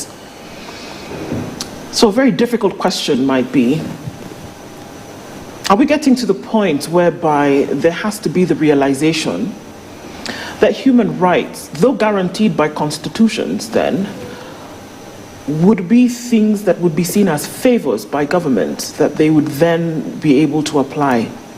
Because it doesn't look as though it's on the menu, that it would be the first things, regardless of what the Bill of Rights says. Should we come to that reality, that you're going to have to fight for your human rights? I shudder to think what that reality will actually look like. That's the reality. Yeah, it is. But then now there is a semblance. Like I said, there's a semblance of we are governed by this. But once we throw this out, once we say this means nothing, then actually we will be regressing to a very terrible era, not only as Kenya, but globally. But are we not already there? And I'm going to push on that a little bit, kind of like a dog with a bone, taking the proverb into consideration. The reality is what we are faced now, that day after day there's an abrogation of these rights. The Constitution, which is sacrosanct, is unfortunately not being followed. We talk about the spirit and the letter of the Constitution, neither of those are being paid attention to. So sometimes, in order for you to get to a better place, you have to embrace the worst, which is, and say, actually, this could actually be our reality. And do we want to continue to live there? And what do we have to do to ensure that that is not the reality? That wasn't supposed to be the outcome, like you rightly say. So I think when people went out there, they didn't go out there with the intention of being shot at. No. They did not go out there with the intention of having goons. And nobody said, I'm going out today to die. Absolutely. Yeah. So I want us to put that in context. Because at the end of the day, I don't want us to lose sight of the very noble reason, like I said, why people go out there. They want economic freedom. They want political freedom. The leaders may not be facilitating that environment, but the people are not oblivious to that fact that they're entitled to certain guarantees. In this country, even before talk about human rights and all this. This is what we call human agency. That is what drove people to say, listen, this is our country, we want our freedom. So the people who fought for this country, the ones who agitated for independence, may not have had something called a Constitution of Kenya 2010, but inherently as human beings, they knew that freedom is an inalienable part of being a human being. The ability to actually lead your life the way you want to lead it, the ability to enjoy certain participation in the civic space. So, Nduh, I'm very optimistic that, and I've been saying this from spaces I was yesterday. I think if you look at this country and the phases we've come through, you will see that we've come through 3 phases. The first phase is the independence phase. Yes. We had young people there. We had Tom Mboya, I've been mentioning this. We had Tom Mboya was 23. We had Martin Shikuku who was 28 when he went to the Lancaster Constitutional Conference. We had Mwai Kibaki who was 32. We had others. We had great women during that time like Field Marshal Modoni. We had Wamboyi Otieno. What was the promise of that generation? That generation came together to say, listen, the colonialists may be telling us that we don't deserve to be free, but we, the people at that time, want to be free. And the call of that generation was political independence, which they gave the country. Fast forward to 1993, 30 years, another generation emerged. And that's my generation. We were on the streets demanding for repeal Section 2A. We want more freedoms. We want the constitution, a constitutional order that's homegrown, not the one that was given to us in Lancaster. And surely, the first phase made this country a little bit better. The second phase, with the repeal of Section 2A, the country became a bit better, so we're moving progressively from that, on that optimism trajectory. And then the third phase is what we're experiencing now. What we're experiencing now, again, another generation that has emerged after 30 years. What are the young people asking? And that's what I said when they went out there. They are asking for accountability. They don't want to see the grand larceny that has been that's being exposed by their leaders, the corruption. So they say, yes, we have a good constitution, we have all these policies and all this, but we have to leave it. So yes, it may look like it's all gloom and nothing is moving, but at the end of the day, this constant push moves the country a little bit forward in the right trajectory. So George, I remain ever optimistic that that's where we're moving. I mean, even as we are optimistic on the same, right, we cannot run away from the fact that with the optimism that the Constitution brought into the country, that those who are hell-bent to keep on doing things the way they've done, you know, because we will, you look at the political class, and the political class wants to do business as usual, yet it is not business as usual. Why do I say that? We said that the Constitution is clear. There are rights that Kenyans have been given in the Constitution. But even as late as early this morning, we see that Constitution has been put aside. Right to assemble, right to picket, right to movement have all been taken away from Kenyans this morning. Why? Because there is a political class that is not ready to live by the Constitution. And one then asks the question, is this Constitution a suggestion to the political class, but a reality to the millions of Kenyans? And if that's the difference we have, does it mean our political class is the problem as to why we see the issues we see today? But who is the political class? The political class are a creation, like I said earlier on, of the Kenyan people. The Kenyan people are the ones who go out there and vote for these people. So I want us to always remain alive to the fact that politicians don't elect themselves. There could be cases whereby people talk about elections that are not free and fair, but at the end of the day, this political class has come into office by virtue of Kenya putting them there or electing them. But I agree with your point, and we've seen the tragedy in this country and most African countries is that once you've been given that office, then you take it like you've been given a title deed to the land that is called Kenya, or the land that's called Uganda, or the land that's called Tanzania, and you do as you wish. And then you weaponize the institutions, especially the security apparatus that are supposed to be the ones that are protecting the citizens. You align them to yourself, and in human rights we talk about the security apparatus then start serving the regime. So it becomes regime policing as opposed to democratic policing. And that is actually even borne out by the research that I mentioned earlier, because when it comes to the way the police and the state responds to the economic, political, and environmental freedoms, we see they are very keen on the political freedoms. So when people come actually out of their 1,000 protests, the biggest number of that were broken was really when people came out to express political freedoms. And the police came out with tear gas, they came out, that's the first thing that they used, and live bullets and all that.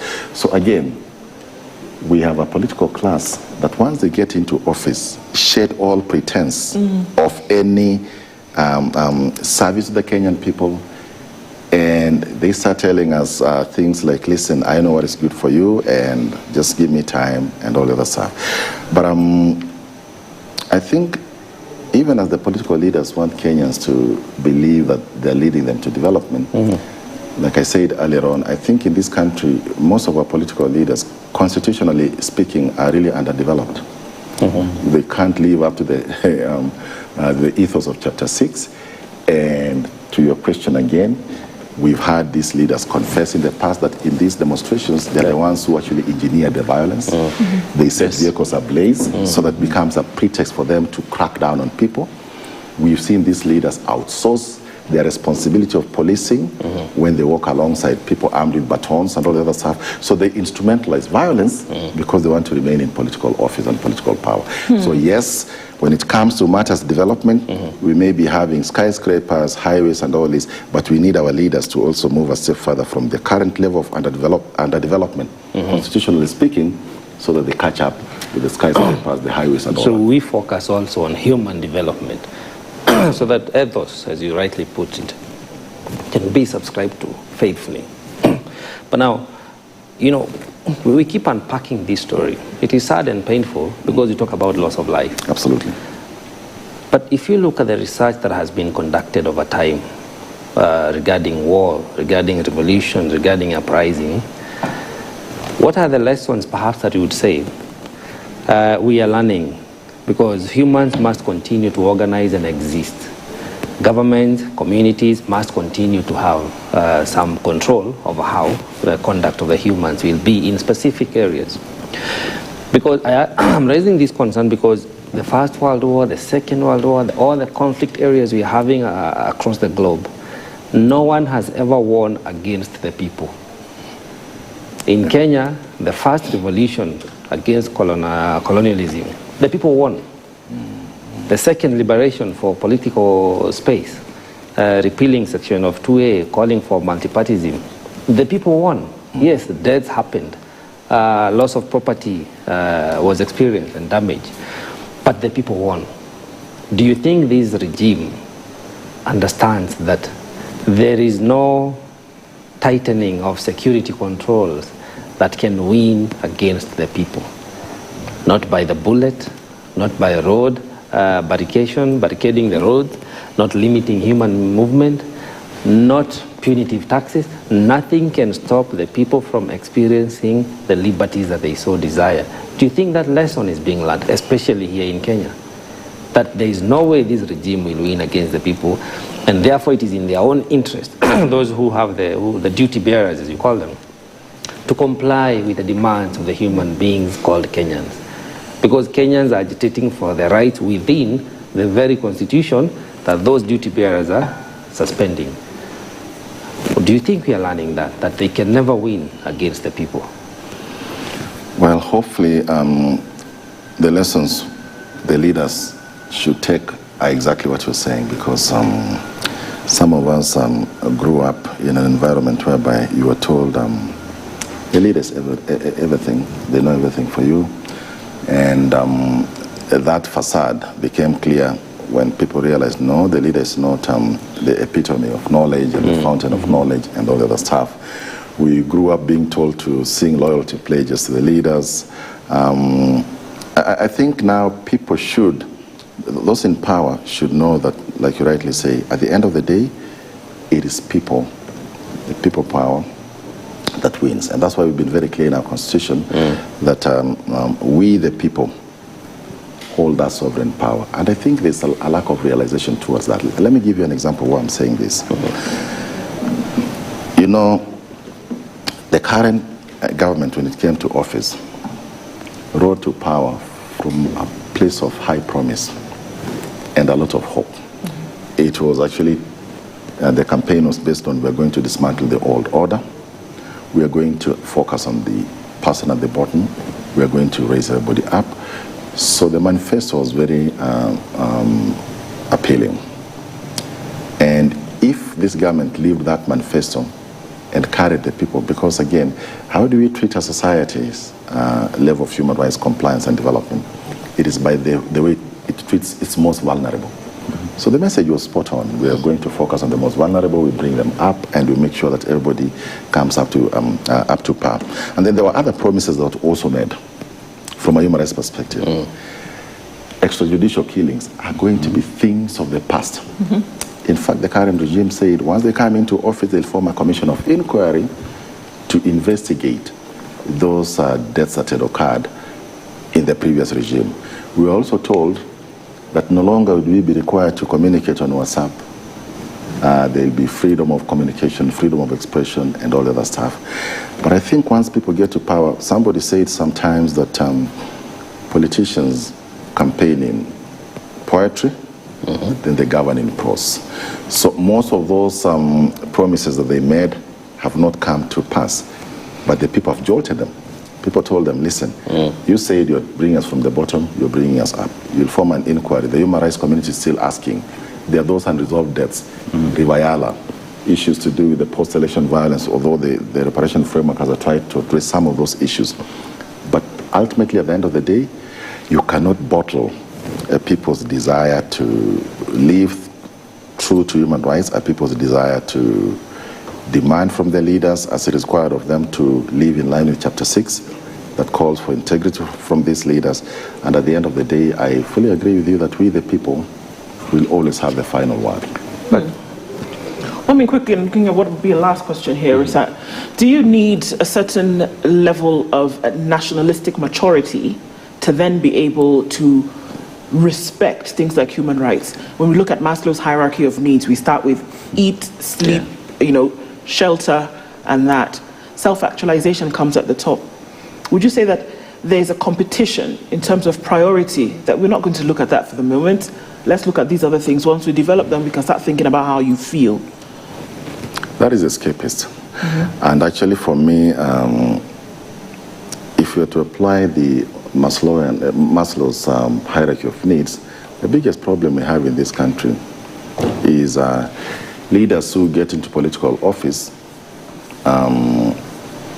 not for self-actualization, but they're still battling with the other things, the necessities and all this. So they go there to accumulate. They treat the state as if it was a personal enterprise to benefit from. So at the end of the day, if we were to subject this to Maslow's theory, that nationalistic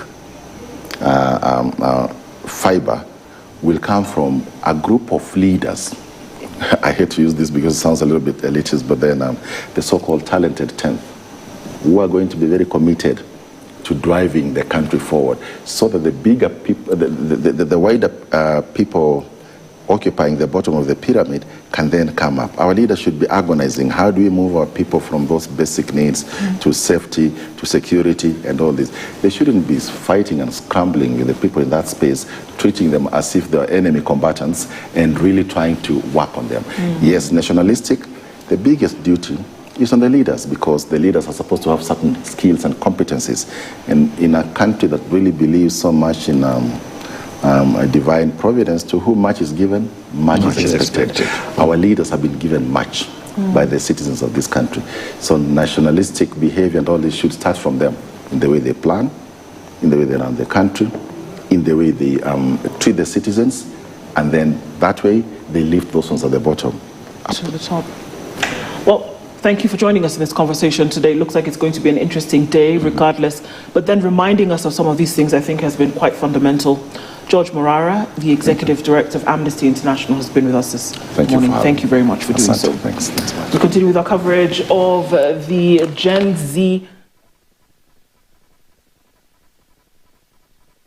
The latest news from around the world. 94.4 Spice FM.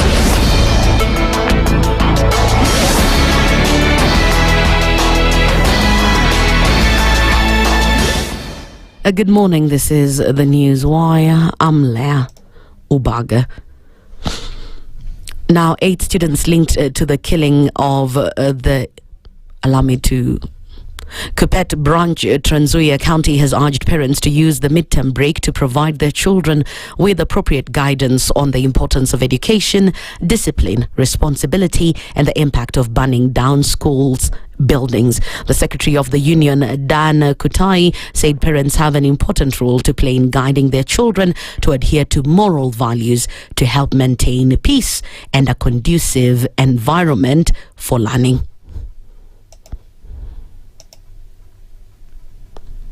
Kupet Chairman Paul Weyama and Treasurer. So many challenges that we are experiencing as teachers in this republic. It emanates from lack of social responsibility on the part of the parents. If I can recall, during our time, our parents knew their roles and they did execute their roles accordingly. But nowadays, the kind of parents that we are having in place, they have chosen to give these learners that latitude to do things in a way that they wishes. But I remember during our time, we used to subscribe to basic virtues of life, the virtue of tolerance, the virtue of patience. But when you look with the kind of learners that we are having under the modern society, it's a big challenge. Kupet Chairman Paul Weyama and Treasurer Ken Prichai have also urged the Ministry of Education to revamp the academic calendar while emphasizing the need for close collaboration between parents, teachers, and students. We tell our teachers, don't discipline, just teach and go home, because the aspect of discipline must start from home. So if you get a child who has not been brought up well by the parent, definitely you as a teacher, you will not be able to correct or bring up that child well. We are asking the government to balance half-term. You will discover that the half-term of this year was coming far beyond the half-term. And so learners train, waiting to go home for rest, only to have it come at the 9th week. We are asking the government to ensure half-term is in between the 14 weeks. Transport was disrupted along Waiakwe at 87 Junction today morning as Kenya marked the second anniversary of the June 25th, 2024 Gen Z-led anti-finance bill protests. A police roadblock was mounted on the highway, blocking vehicles travelling from the Limuru direction towards Nairobi as of 6 a.m. Many commuters who had left home early for work were stranded as public transport services remained scarce in the area. A heavy police presence was also observed, with officers maintaining heightened vigilance ahead of anticipated demonstrations in several towns across the country. Now, we also got to see earlier that there were other places like Mombasa Road, that is at the river, which had been affected by this. We'll keep you updated as we get the report. And following the sudden death attributed to superstition at Navakolo Market in Kakamega County, religious leaders from various denominations in the 5 wards of the constituency have held special prayers aimed at addressing the incidents and praying for a well-being of the market. According to the chairman of Navakolo constituency, pastors Bishop Cosmas Okumo, the leaders have organized a special service to denounce the supernatural powers or divination they claim have contributed to the mysterious deaths of 3 people so far at the market. Vifo zimepatikana hapa zaidi ya 3, na hizo vifo ni kama ajabu ajabu, na kazi ambayo sisi tuliitiwa kama watu wa Mungu, si kuitiwa kanisa langu ama kuwa na dhehebu ama kuwa na dini fulani. Ilibidi tuitane sisi wote kama familia ya Mungu, wanajeshi ambao wanapikana vita vimoja, ili tukuje katika soko hii, kwa sababu maandiko inatuambia tumepewa mamlaka, uwezo na nguvu ya kushinda. Hata viongozi wetu wamepaki kulaumiwa, ukienda kila sehemu wanalaumiwa, na hata tukiwahitaji hawapatikani. Tumekuja kugundua sio kupenda kwao, uchawi na vitu zingine zinaweza changanya mtu akose kufanya kile hata ambacho anastahili kufanya. Kwa hivyo sisi ni siri yetu ambayo Mungu anapotunenea kuhusu hiyo, tumekuja kushughulikia katika soko hili. The chairman of Navoholo Market, Wilson Kaoma, and his fellow traders have recounted the shocking incidents that have taken place in recent days. Hii soko imekuwa soko ya maafa, imekuwa na kisirani nyingi, lakini kwa leo ameamua akuje na viongozi wenzake wakuje walete maombi hapa sokoni. Sasa niko na amani, niko na ukweli ya kwamba amani itakuwa hapa sokoni. Watuombee ili tupate amani, uchawi iepuke kwa hii soko. Hata naomba Mungu akisaidia pile wale Waislamu, kwa maana mimi ni Muislamu, pia hao waone hii mfano, wakuje pia waungane, waombe hii soko. Mambo na uchawi tuwachane ili Navakholo iendelee. Tuko hapa na wazee wengi na wamechukua dawa wamepatia watoto wadogo. That's the news wire. I'm Leah Ubaga.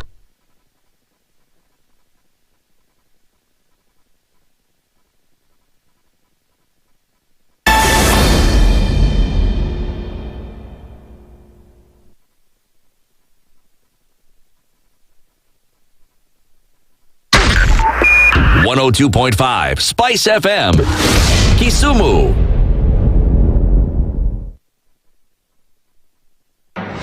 The following takes place from 6 a.m. to 10 a.m. every weekday on Spice FM. Every time he kept on saying he wants a vibrant opposition.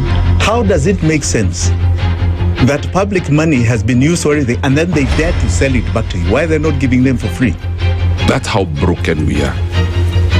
That's how broken we are. They are being sent home now for fees. They're going to fail to prepare. We are compromising the futures of these children. This is the Situation Room, the only way to start your day. The following takes place from 6 a.m. to 10 a.m. every weekday on Spice FM. Parliament has got powers. Let me break it down. The National Assembly can initiate an impeachment of the president. This same National Assembly. Yes. That's our constitution.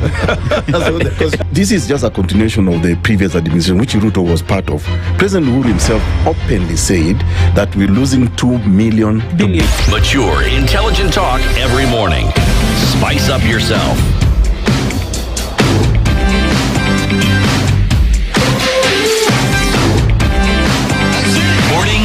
Done right. 94.4 Spice FM, Nairobi. This is the Situation. Still, pretty high. This is the Situation Room, and we continue with our special coverage of that. The Situation Room here on KTN this morning, and even as we do the simulcast with KTN and Spice FM, we will continue with our conversations this morning, looking into a number of things on that Gen Z commemoration, and we're looking at big numbers here: 65. The year after that, 27, and we're looking at huge numbers in terms of what will be spent to compensate the families of those who lost their lives. But beyond that, are the issues that were raised at that time, have they been addressed, or are they still lingering? That'll form part of our conversation as we get into this hour. But before we do that, we're going to do a spot check around different parts of the city. Alan Ochanda, one of our KTN reporters, is in the Mlolongo area, a closet of Nairobi, and we'll hear from him in a minute. And Davis Mberia is also on Thika Road to give us a little bit of an update of what's happening in these two areas, which we already know had been closed off earlier this morning. Very early this morning, we started to see that folks were being checked as they got into the city, and that in terms of moving around, some of those areas have been closed off. All right, we're going to start. Good morning, Alan and Beria. We'll start with you. Alan, good morning. Tell us what's going on in Mlolongo. Well, Nduh, yes, since morning, since around 5:30, all the major roads leading into and out of the Nairobi CBD have been barricaded by police officers. Security apparatus have already erected barricades here, and you can see just here on the ever busy Mombasa Road here at Mlolongo, the police have barricaded, and so only few lorries, of course, those that transport essential commodities, are being checked, undergoing rigorous checking before they can be let go.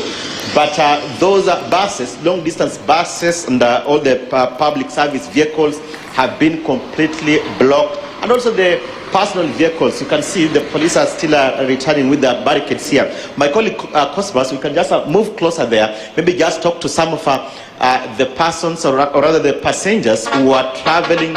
We can see those are some of the long distance buses here. They were blocked. We've actually encountered and met several persons who were blocked from continuing with their traveling here. Remember that some of them have come all the way from Mombasa, far-flung counties here, but on reaching Mlolongo, they could not continue with their traveling because, of course, from the security point of view, that they are just minimizing the converging of persons in the CBD, because that's where the converging point is normally. Maybe we could just talk to some of them here. Nduh, maybe this KTN live here, maybe just tell us where are you from and what exactly are you doing at this point here at Mlolongo stopover here? Okay, mimi ni mkaaji wa hapa Mlolongo. Ninaishi hapa Kadhangaita hapa. Mambo huku Mlolongo imekuwa mbaya kwa sababu hata tunaenda kazi na hatujaweza kwenda kazi kwa sababu ya hii maneno ambayo iko leo. So sijui tutakuwaje siku ya leo. Wewe ulikuwa unaelekea wapi? Nilikuwa naenda town. Yeah. Unafaa kufika saa ngapi na pengine kufikia sasa itakuwaje? Nifike saa 3 asubuhi kazi, lakini sijaweza kufika kwa sababu mambo imekuwa vile ninavyo unaona mahali hapa. Yeah. Poleni sana, pole, asante. Naam. Well, ndugu, pengine tuzungumze nayo kwenye KTN live hapa. Utueleze jina na umetokea wapi, ulikuwa unaelekea wapi na pengine nini ambacho kinafanyika hapa? Mimi naitwa Majalio Marua. Nimetoka Mombasa naenda Nakuru. Lakini vile tumefika hapa, tumefika saa 10:30 usiku asubuhi. Na tukawa tumezuiliwa mpaka saa hizi hatujaruhusiwa kuvuka. Na ndani ya basi kuna watoto, kuna mama na wengine sasa hivi wameanza kulia na njaa nini. Na askari wanasema kwamba hao si mapenzi yao hata kuona hali kwa hivyo, lakini wanachunga usalama. Ongea na askari mmoja anasema usalama ni muhimu, hata afadhali tukae hapa. Kwa hivyo umesema ulikuwa unastahili kufika ulipokuwa ukienda pengine saa ngapi na itakuwa inconvenience namna gani? Nilikuwa nastahili kufika Nakuru saa 12 asubuhi. Lakini sasa mpaka saa hii kufika saa 2 bado niko hapa. Yeah. Yes. Okay. Poleni sana, lakini pengine tutakuwa tukipata suluhu baadaye. Pengine ndugu, tueleze, ni KTN hapa live, watueleze mmetokea wapi na pengine mmefika hapa saa ngapi na mmezuiliwa kwa sababu ipi? Kwa majina naitwa Shedrack Msao. Mimi nilikuwa nimetoka Kibwezi, nilikuwa nakuja Nairobi. Nilikuwa na expect nifike kitu saa 12, lakini juu ya maandamano hata hapa hakuna sioni namna venye tutatoka hapa juu imechacha kabisa. Poleni sana pengine kwa kuweza kusitishwa kwa safari yenu. Well, Nduh, just a random sampling here because the persons who are actually traveling from different destinations are bound for different destinations here, really saying they have been inconvenienced big time because of course this is one of the long distance buses here. One of them was actually traveling from Mombasa to Nakuru. He was supposed to be in Nakuru by around 6 a.m. but at around 4 a.m. this barricade here was already erected here by the security apparatus here, and so as I indicated earlier is that the long distance buses and the trailers here are being subjected to rigorous security checks here, and so a few are being led to continue with the journey here. Of course, those transporting essential commodities here, long distance trailers here, being one by one are being maybe released. But for the public service vehicles and the privately owned vehicles here, they are not being allowed just to pass through the barricades here, but except very few. We've also met a lot of people who are actually walking on foot, because remember that Mombasa Road, these are where several industries are actually domiciled, and so we normally understand that most people here normally travel by public service vehicles here to both to work and from work, and so they have actually been forced to walk on foot to go to work on long distances here. And so we are proceeding along this road to all the way to Kitengela to just establish what is really happening, because remember that the Gen Zs had indicated that this is just a commemoration of what transpired 2 years ago.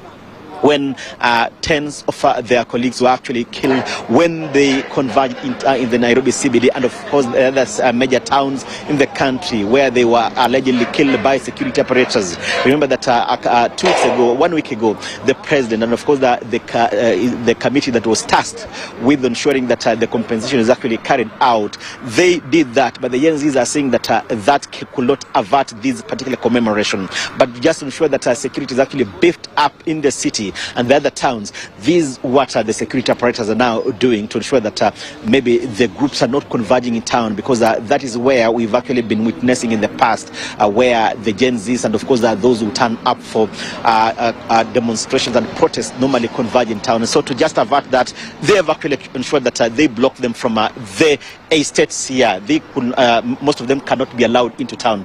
But we shall be bringing our viewers to speed with the happenings here real time. We are heading to Kitengela all the way to just check and have a spot check on whatever is happening, because of course this is actually inconveniencing everyone here, because most of them are actually headed to work. Maybe some of them could be unwell. So Nduh, we shall be keeping with the beats here on Mombasa Road all the way to Kitengela. Nduh. Alan Ochanda is in Mlolongo, and what we hear going to Kitengela in a while, folks have been stopped from getting into the city, and so we'll continue to get an update about what's happening on the eastern part of the city. We're going to cross over now to Thika Road, where reporter Davis Mberia is. Davis, good morning to you. Give us an update of what's going on where you are on Thika Road. Good morning, Nduh. Yes, we are along Thika Road and we are monitoring the situation here. And of course, from 5 a.m. talking to some of course, commuters who actually ply this road, they have told us all the transport system has been paralyzed. Matatus are not operating since morning. Some of them, they have been forced actually to walk to their working places, who are actually residing from these places. And of course, taking aside of the, of course, bus stops that are along Thika Superhighway, at of course also we were met by intense of course revelation from the police officers, just barring us from taking shots of what is happening there. There is a roadblock actually barring all the of course cars coming from Thika, coming all the way from Kahawa West, Githurai, Santon and other places just to access the CBD. And of course before you go past that roadblock, you have to go through a thorough search just to ensure you are one of the actually self-protesters who are going into this of course day. It is a big day. I'll be speaking to some of those of course commuters who have woke up today morning just to ensure they actually go to their respective working places and of course make that inroad to their places. Welcome on KTN. Niambie tu jina lako. Leo asubuhi umeamka mapema kuelekea kazini lakini haujafika bwana. Tuanze na jina. Jackson Moreti. Leo ikoaje? Niko mbaya sana bana. Mambo umeona askari tayari wamesimamisha magari, wewe mwenyewe unapiga shughuli gani na utaathirika vipi? Utaathirika vipi na mgomo wa leo? Utaathirika maana sijapata kazi, nimeenda huko nikarundi tena. Wewe unafanya kazi gani? Nenda huko kwa Barasa. Asante sana. Some of the of course residents here at of course Roy Sambu, the interchange that connects Kahawa West, Githurai and of course Santon area. Let me speak to another of course resident here and who is also a commuter. Tell us your name and of course how does it feel, the Gen Z of course commemoration today? Are you going to join you of course Gen Z feels, and of course where do you work and what do you do? So I'm Kevin, work in Kiambu Road. I'm a beautician by profession. Yes, lazima tu join. Kazi ni one time, msitawadanganya. Hawa sio waliuliwa walikuwa wengi sana. Hadi tulikuwa venye walitufanya si poa kusema tu kweli. Hadi Kenya yote ifungwe, hadi heri ifungwe tu tuseme ukweli. Lakini wao msee ajue tu ni one time. Hatuogopi. Ni one time. An interchange here ina connect Kiambu Road of course Kahawa West and Santon. Wewe umeathirika kufika kazini? Nimeadhirika juu hadi ukiingia kokote utapata tu kumefungwa. Hakuna pahali mtu anaenda leo. Ukiona hapa kutoka hapa Githurai kila mahali kote kuna kaa hivyo. So amefunga, sijui anaogopa nini. Tulikuwa peaceful demonstration. Tutembee tukienda hivi. Kwa peaceful demonstration, sijui anaogopa nini, wameka roadblocks kila mahali. Tueleze tu mnataka nini kifanyike hasa, manake maandamano yameanza na mnataka nini kifanyike? Basically tutaki kitu yote ifanyike, lakini for now tunaweza taka ni kucommemorate, kukumbuka wenye walienda, kuwakumbuka tu, ilikuwa ikuwe peaceful. Sasa wameanza kuleta mambo mob, lakini wasijali, hadi si we are ready. Asubuhi uliamka saa ngapi? Nimeamka 6. Mimi nilikuwa naenda Mboka, nikapata siendi. Nilikuwa nimecholea kwenda Mboka, sikuwa na mambo mob.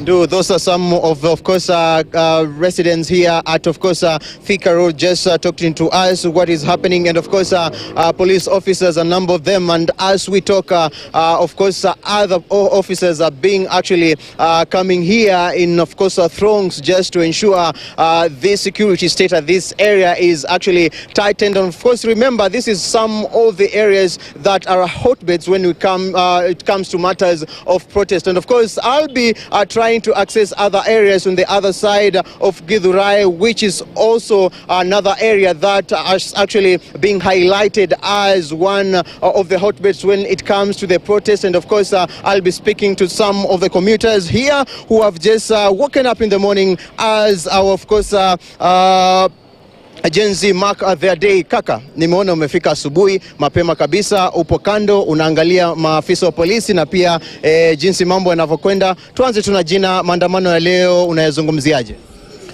Kwa majina ni Donathan Maina. Maandamano ya leo hakuna kwenda hera jo. Stuck tu kwa mahao. Leo uliamka saa ngapi na ulikuwa ufike kazini saa ngapi?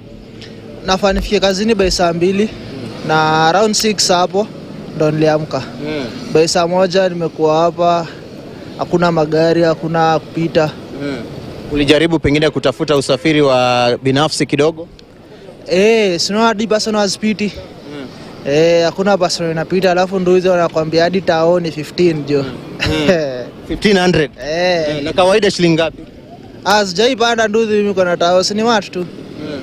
Asante sana. Of course the commuters telling us they have actually been left stranded, and those are personal of course cars and of course borders which actually can help them to reach their respective working places have hiked their prices, of course, from the normal 100 shillings, from the normal 500 shillings if they are using of course Bolt and Uber and other of course respective sites.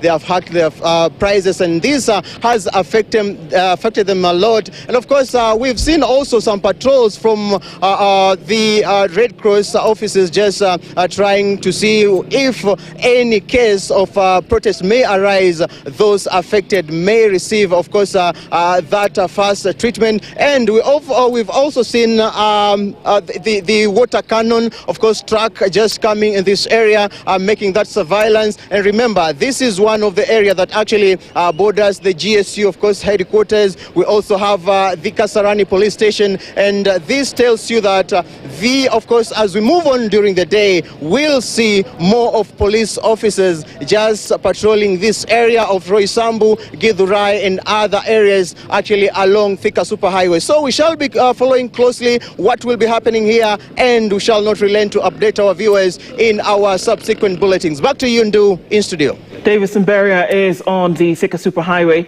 making his way to Githurai at some point. We're going to take a quick spot check now to go and see what's happening right around JKIA. Lenox Sengre is there at this point. Lenox, a very good morning to you.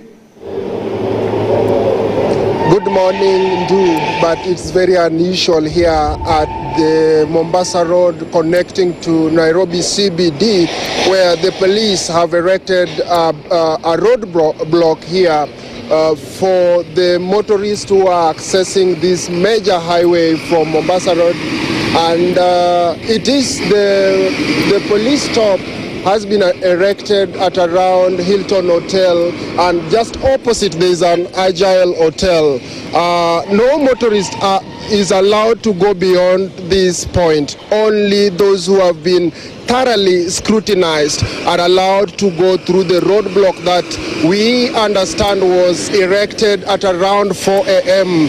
And for the vehicles accessing Nairobi CBD from Mombasa Road, police are only allowing a few vehicles to go beyond this police stop after a very thorough scrutiny. We understand that the police are only allowing people who are maybe transporting goods, and after very thorough scrutiny, police, if you don't have maybe a note to show that you are going for an emergency, you are not allowed to go beyond this point. We are going to talk to some of the motorists who have been stranded here since 4 a.m. And they are going to tell us their insight of really what really happened. Labda ndugu, utatuambia tu ulifika hapa saa ngapi na kama ulikubaliwa na polisi kwenda beyond this point? Mimi kwa majina naitwa Kevin Ochieng. Hapa tulifika mwendo kama saa 10 na polisi wako na shida na maraida. Walikutubalie kazi yetu iendelee kama kawaida. Kwa hivyo upande ya masekta bodaboda tujaona tatizo. Tatizo penye tumeona ni upande ya magari. Wajaruhusu magari zote ziingie mjini. Moja wa hizo magari kama gari za kutoka Mombasa. Most of them za hizo magari ndio wanatupatia watu wa maraida kazi. So ijakuwa kazi rahisi hizo gari ziingie ndani ya town. So changamoto imekuwa na pande hiyo. Upande ya security ile kitu imeendelea. Upande kama sisi wa raida hatujafurahia sana. Kwa hivyo ningeomba President Ruto, hii jambo inaendelea kwa saa hii, haingeendelea hivi kwa sababu hii barabara ndio kutega uchumi ya nchi. Hii kama expressway Mombasa Road, hii ndio njia imeshika nchi ya Kenya. Manake kuna vitu mingi inatoka baharini inatumia hii barabara. Tanzania inatumia hii barabara. Uganda inategemea hii barabara. So upande ya sekta na economy tumeona kama leo economy yetu ya nchi haitaendelea kama kawaida. Labda tueleze wewe ulifika hapa saa ngapi? Naona nyinyi watu wa bodaboda mmekwama upande huu na kule kwingine pia muizi kubaliwa kwenda. Mimi tuliingia hapa around saa 10. So kuna place walituambia tunaweza fika na kuna place wametuzuia tuwezi enda. So changamoto imekuwa pande hiyo. Asante sana. Nduh, kindly allow me to speak to one of the motorists here. Labda utueleze wewe ulifika maeneo haya saa ngapi, alafu hadi kufikia sasa naona umepigwa sana na butua. Kweli. Asante sana. Mimi kwa majina naitwa Habil Manga. Nilikuwa nimetoka Karen. Kazi yangu naendesha Uber. So wakati nilikuwa nakuja tulipita upande ya Rongai. Lakini tukafika huko tukapata kumefungwa na wakutuambia sababu. Ilikuwa kitu 5. Ilibidi turudi tukatokea cooperative. Wale wa cooperative walituachilia tukakuja. Lakini sasa kukuja hivi tulipata kumefungwa kabisa. Mteja wangu amechelewa hapa angeingia. Ilibidi tuombe ruhusa tukapita hapo SGR tukapita nyuma ndio tukaingia. So mpaka saa hizi hata gari yangu ndio hii hapo. Nataka kwenda hivi airport lakini inakuwa ni shida. Labda ulikuwa unaelekea wapi? Saa hizi naelekea airport. Ndio. Wewe uko na maoni gani kwa serikali? Kwa serikali ningesema kwa vile walikuwa wametuelezea watu wako na haki ya kuandamana, wangewachilia watu waandamane, lakini wadili na wahalifu. Lakini kuzuia kila mtu ni makosa sababu kila mtu ako na shida zake na shughuli zake. Na bado wakizuia hivi sana sana wakati wameanza 6-5, hiyo wanaleta tension kwa na wananchi. Sababu watu watakusanyika, upate hata wale hawalikuwemo na wale hawakuwemo wote wanaonekana waandamanaji. Nduh, you'll allow me also to speak to some of the motorists who are stranded inside these vehicles. Remember, yesterday the CS Interior, that is Kipchumba Murkomen, did say it will be business as usual. But for here in Mombasa Road, motorists have been stranded. Remember, I even mentioned that all school activities will go on as usual. But for here along Mombasa Road, only a few vehicles are being allowed to access the Nairobi CBD. And next to this road is also being, it's also attached to the expressway. So vehicles, there's no any other option. You have to go back and use the expressway. But for the motorists who have been stranded here just next to the roadblock, they don't have any access to the expressway. Labda ndugu utatueleza, najua wewe umekwama hapa tangia saa 10 asubuhi na naona hadi kufikia sasa hujaweza kupenya. Labda tueleze ulifika saa ngapi? Nimefika hapa saa 10 usiku na bado tuko hapa tunangojea tufunguliwe, hatujui nini mbona ametufungia, alafu hakuna chochote kinaendelea, hakuna vita, hakuna vurugani huku. So tuomba watufungulie. Labda wewe ulifika hapa saa ngapi na unaelekea wapi? Naelekea Nairobi, nimetoka Mombasa Kilifi. Naam. Sasa maoni yako ni gani kufikia sasa kwa serikali? Maoni yangu ni kwa serikali wakuwe pia na utulivu, si hatuna vita, watu wa kufanya kazi wenye wanafanya kazi wafanye. Ndio nasema hivyo.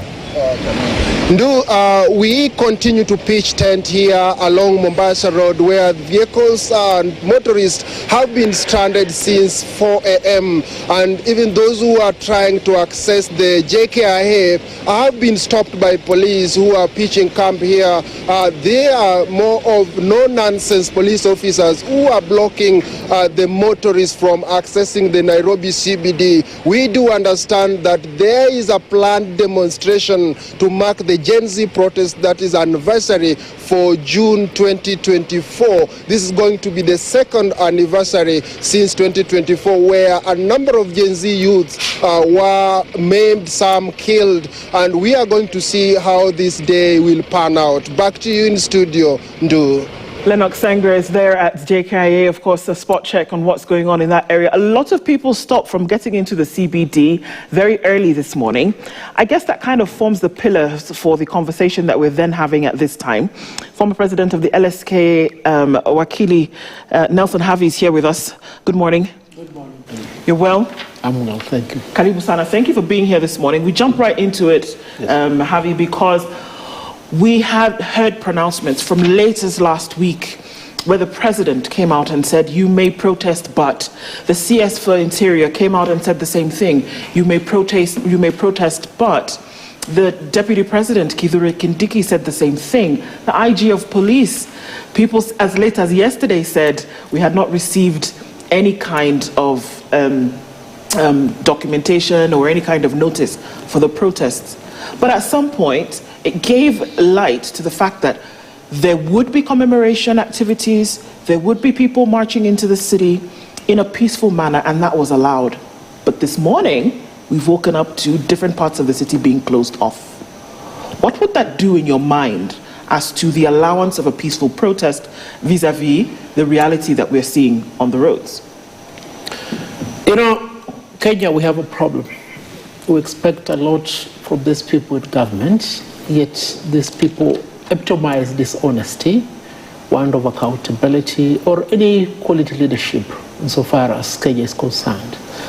So those representations that were made were not useful. But let me start from this point. I want to tell Kenyans that this is a good frustration. Okay. The blockade from accessing the central business district of Nairobi or any other town in Kenya is good. And don't cry too much that you've wasted a day. We have more than 60 young men and women who've lost their life. So let us waste this day, because today is Heroes' Day. You understand? Today is Heroes' Day.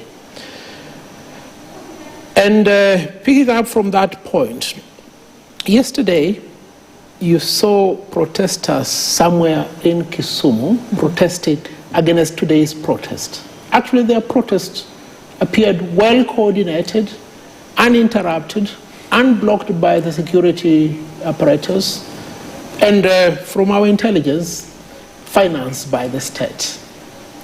So it is an anathema that today, a very important day to commemorate the Gen Z Heroes Day, that the government of the Republic of Kenya will still act in the same manner that it will have acted in 1985 or 1987. But it speaks a lot.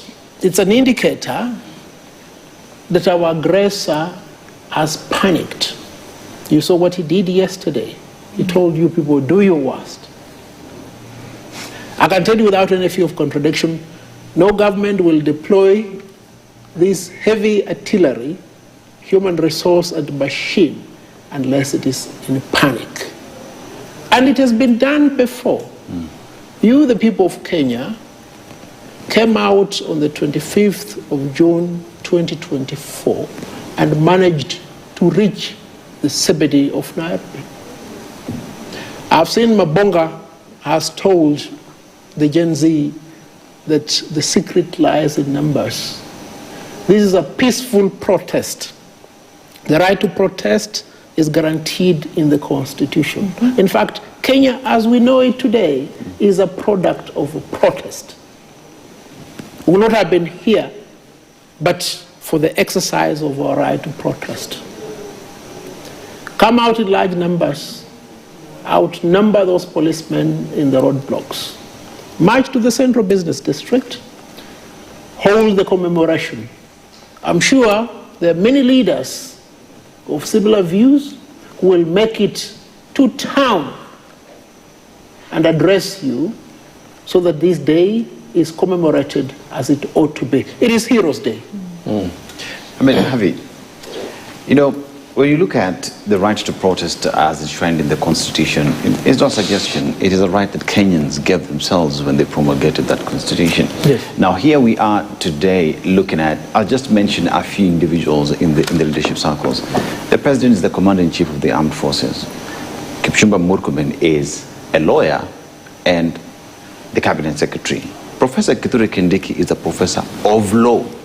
And we look at IG, he has the power to uphold the law. Why am I mentioning them vis-a-vis their titles? Is because they have the responsibility of ensuring that they provide security to Kenyans. The Constitution says, when you get out there to protest, which is your right, the government ought to guarantee you your security while going about your protest. Today we are seeing the very same government is coming out and breaking the law, suspending the Constitution by blocking the roads. One would say, the people here who are breaking the law are not the protesters. It is the government that is going above and beyond the powers that they do have. Who's the bad cop? Look, I will not have depicted it in a way better than you have, but let me continue from where you've left. Not so long ago, the President of the Republic of Kenya congregated the entire government, represented by the two speakers of Parliament, represented by the Chief Justice of the Republic of Kenya, and they told the people of Kenya, we have today initiated the ultimate process of compensating the victims of violation of rights during protests. It's telling.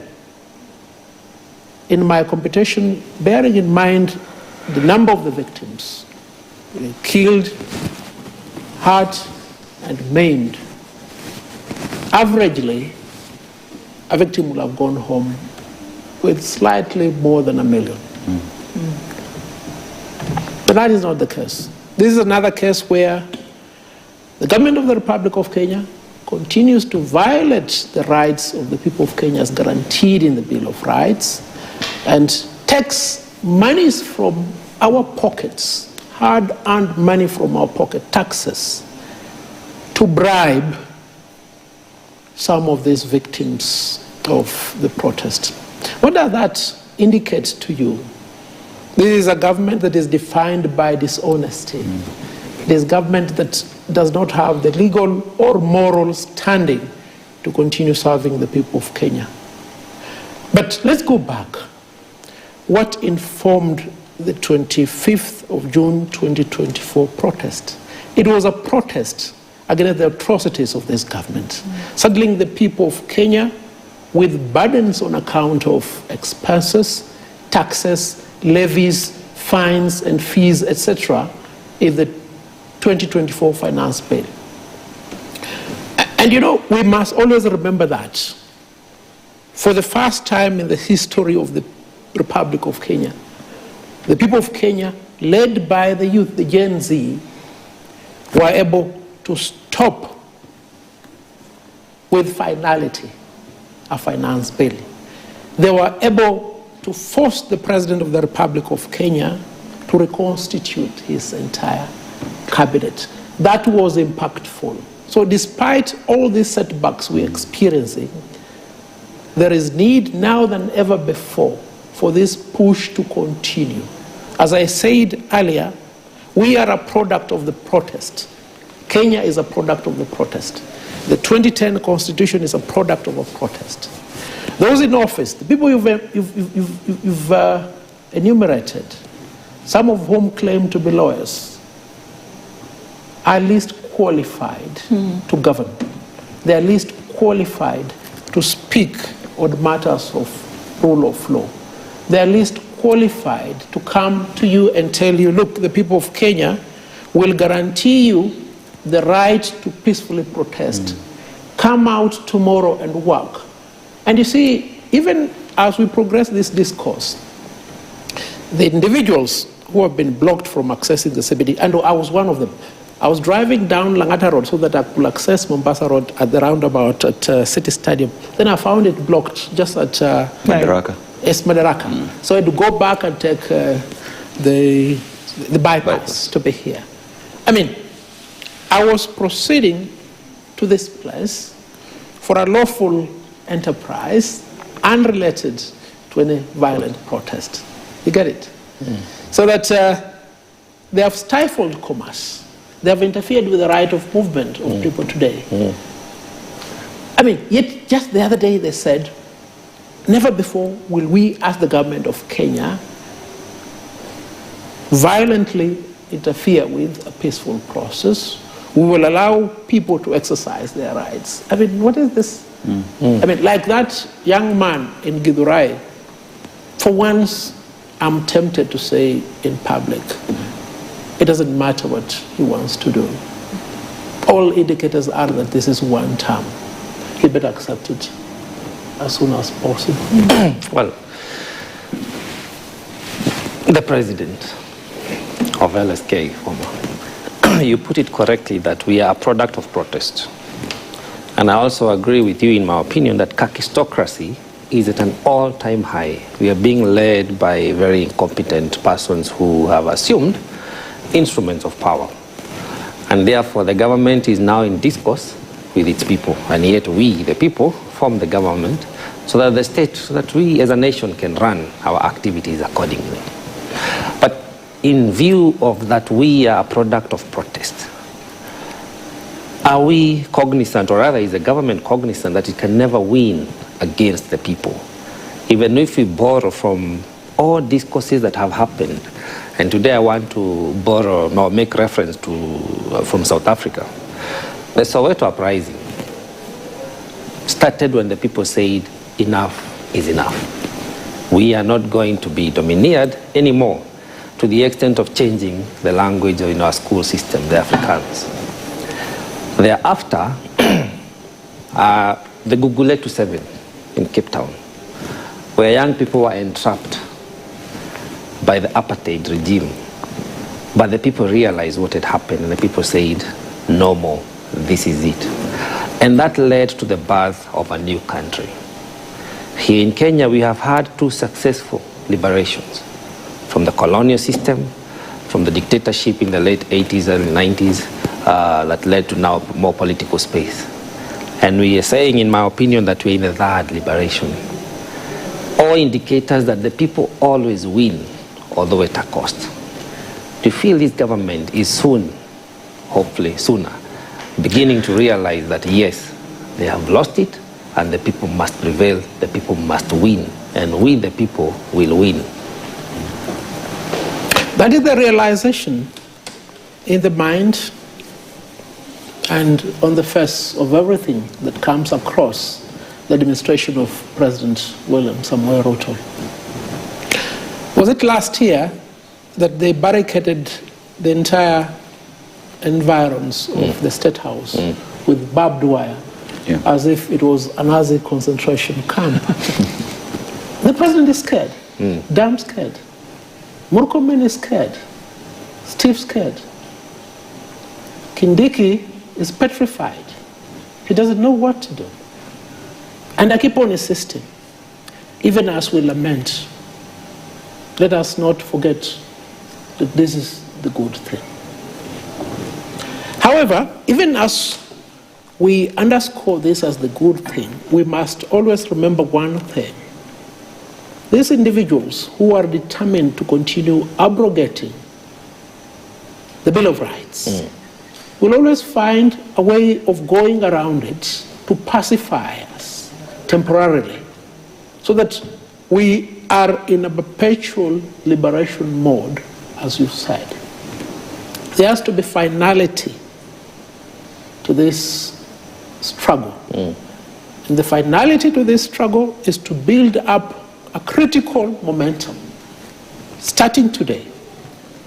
In fact, it is my expectation today that the declaration that will be made by the Gen Z at the appropriate time is that they are rejecting not only the Finance Bill 2026, but they are giving a stern warning to President William Samoei Ruto and his gang of thieves to prepare and leave with immediate effect. And thirdly, they must prepare themselves adequately on the ballot to send away President William Samoei Ruto and all people who have facilitated President William Samoei Ruto to claw back on the gains we've made hitherto.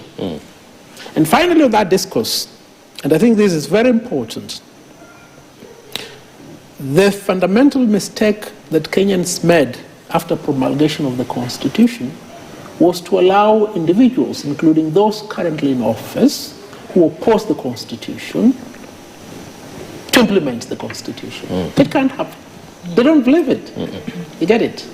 So going forward, have in mind leaders from the member of county assembly, member of national assembly, woman representative, senator, governor, and ultimately the president. Fresh individuals, completely fresh individuals. And I don't know whether Edwin Sifuna is listening. Sifuna, you must do what Raila Amolo Odinga used to do. Find your way into an appropriate center within Nairobi, address the Gen Z, ensure that these declarations that we want made are made. One, the Finance Bill 2026 is rejected. Number two, give notice to these people in office that they must prepare to leave. Number three, ensure that the electorate, the people of Kenya, are galvanized and charged enough. Commence it today up to August 2027 to bring a fresh set of leaders in all cadres in the manner in which we have enumerated. I mean, you know, when you look at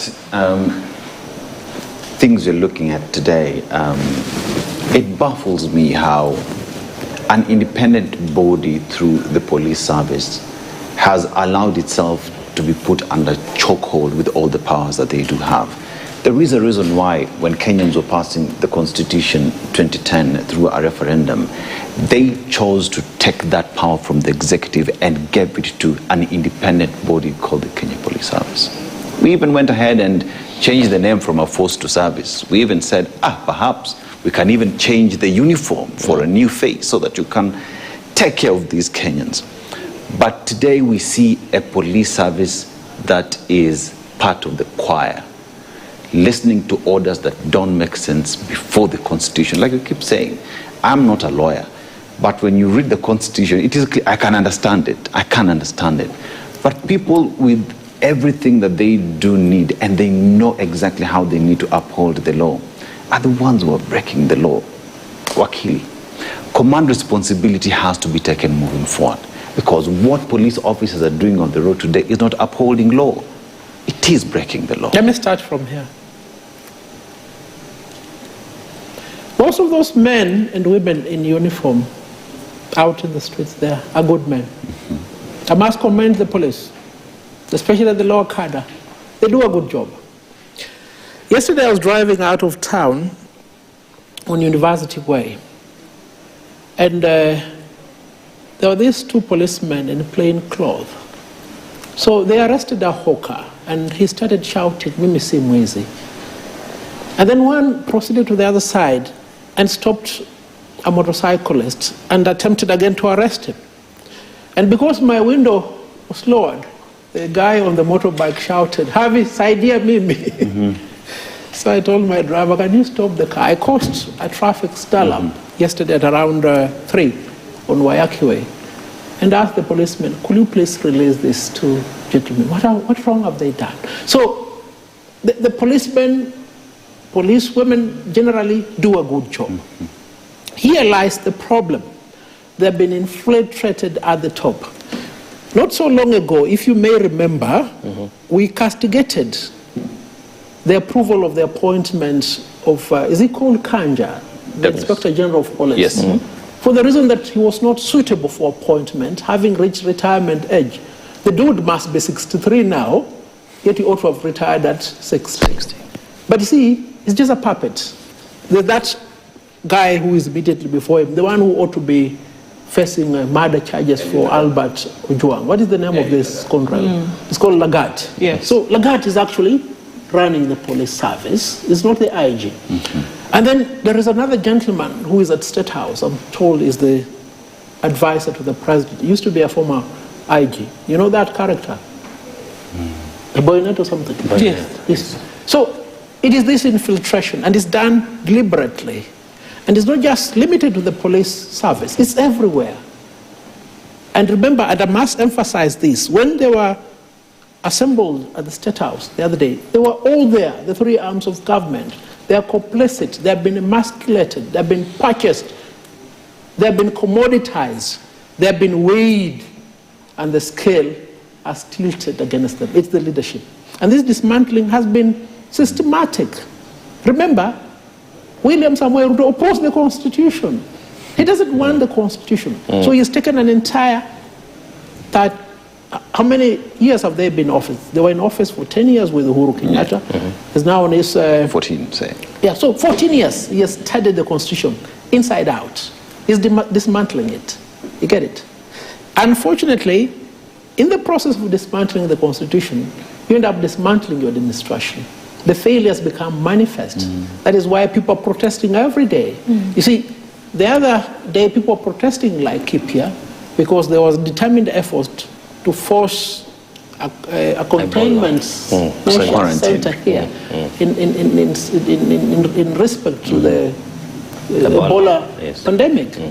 The other day, he took about 100 acres of forest in Imenti. He wants to construct a state lodge.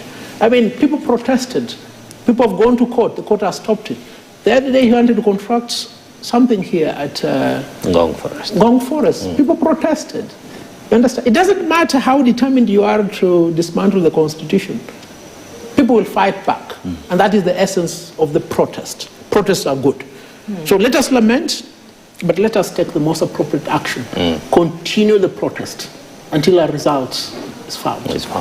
Is there a false sense of peace that's being then established here? Because it would appear as though, people are not being let into the CBD. There are roadblocks up. Even walking seems to be an issue. The protest was deemed to be peaceful. I'm going to go back to the words of C.S. Murkomen when he said yesterday, and the day before that, and even over the weekend, he reiterated that your protest may go on. They received documentation that the protest would happen. And he said, so long as, but it doesn't look like there will be any marching into the city. I mean, by all means, look at where we are, from Kitengela to Allsops to, we're going to go into Nakuru later on, as well as Njeri, to see what's going on there. But it would appear as though there will be no protest per se if nobody can access the areas where they wanted to go and lay the flowers and carry the flags. Marukoben is not so intelligent an individual, and so is the college of the individuals in the cabinet. They're not so intelligent. I've worked with these people. They just make a lot of noise. This is how they confront a problem. When there was a protest against the fuel hike, what did they do? They went and bribed the Matatu Owners Association to silence it. They went to the extent of giving their spokesperson the podium that is allocated to the president alone. You understand? So it is power play. Now come to this commemoration of the Gen Z Heroes Day today. What do they indicate to the people of Kenya? Come out and protest peacefully. We'll guarantee your safety. The safety. But we're also aware that there are elected leaders who are taking this opportunity to come and advance their cause. We're also aware that there are goons who are taking advantage of this situation to come and cause mayhem.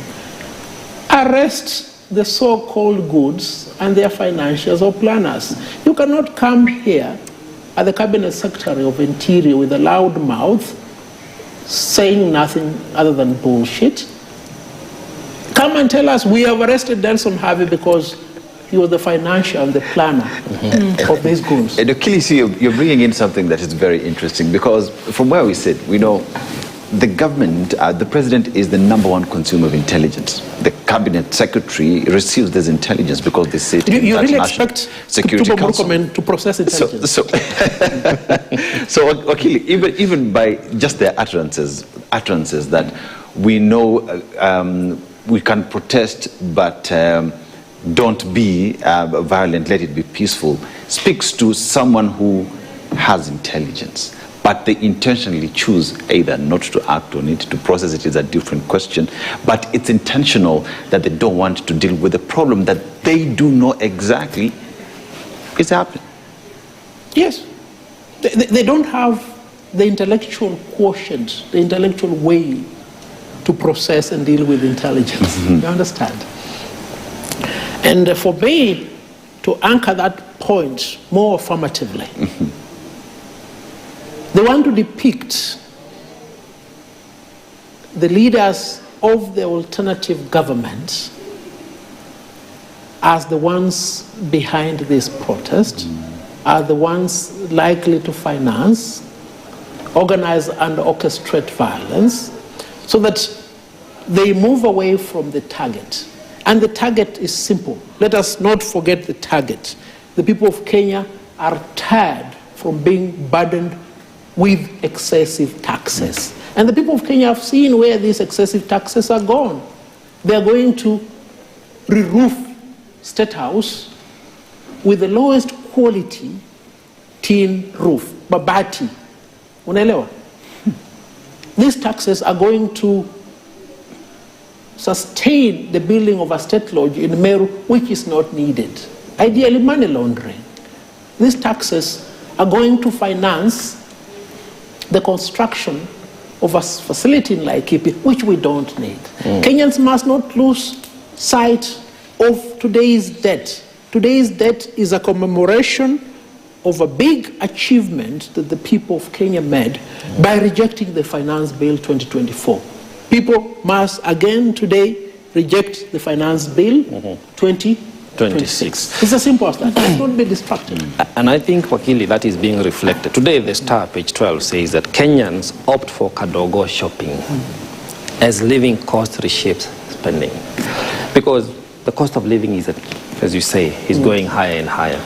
The tax injustice in this country, I mean, it has been unpacked, explained, re-explained to the extent that 2024, people came out and said, enough, must go. You are not managing our economy very well. And that still is happening today, because if you look at the budget, the finance bill, it's a big joke. To me, in my opinion, it's a fake finance bill. But the unfortunate bit, and I think this was the latest development yesterday, is that the voice of the people, for the state, is now being gagged. That unless you are reporting pro-regime, which is against the people, you are not speaking the truth. And we have seen this in other democracies. We saw CBS in the US. We saw Al Jazeera in Israel and Palestine. And now here we are. What do you speak? I mean, how do you speak to that?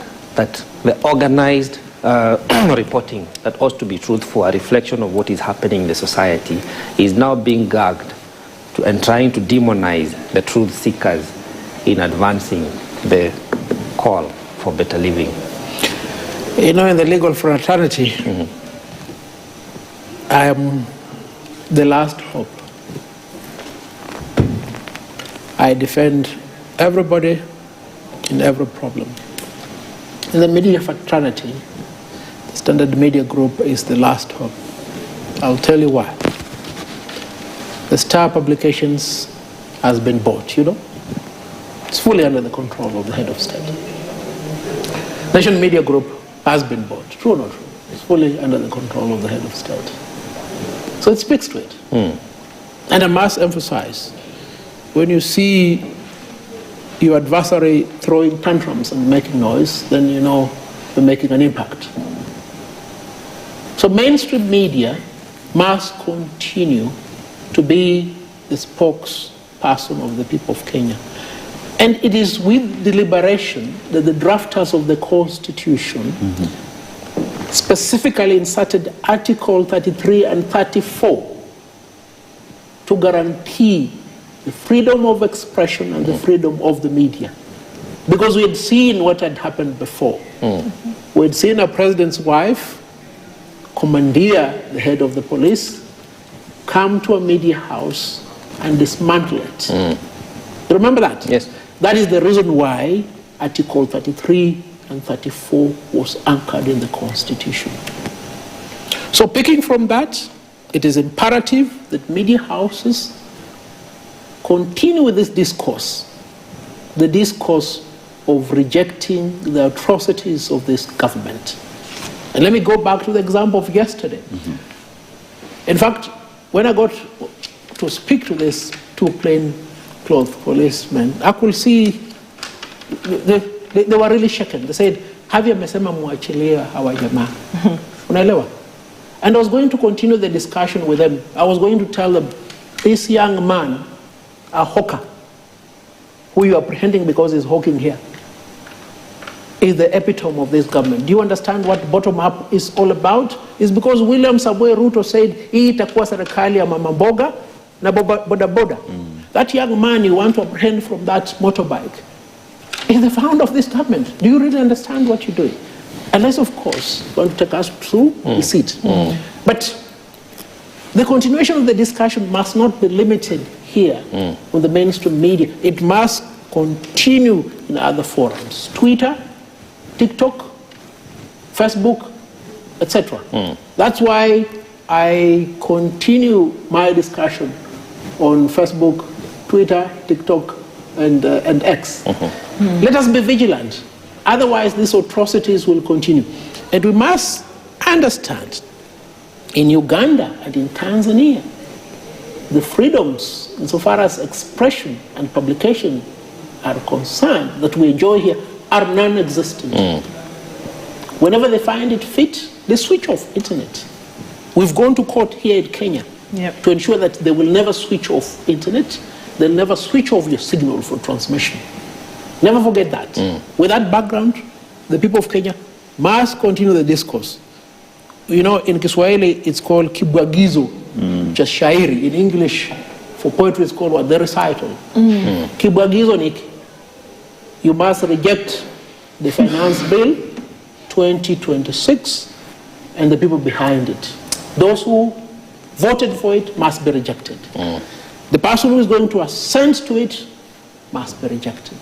That is the essence of 25th of June, Gen Z Heroes Day. Right. Of course, we want to further this conversation a little bit to then be able to see what the day will look like. Nelson Harvey remains with us, but then also an opportunity for us to look around the country and see what the situation has progressed to be. We're going to cross over to Nakuru County at this point, where Ken Gashohi is this morning to let us know what is going on there and what the situation looks like as the day has broken. Ken, a very good morning to you.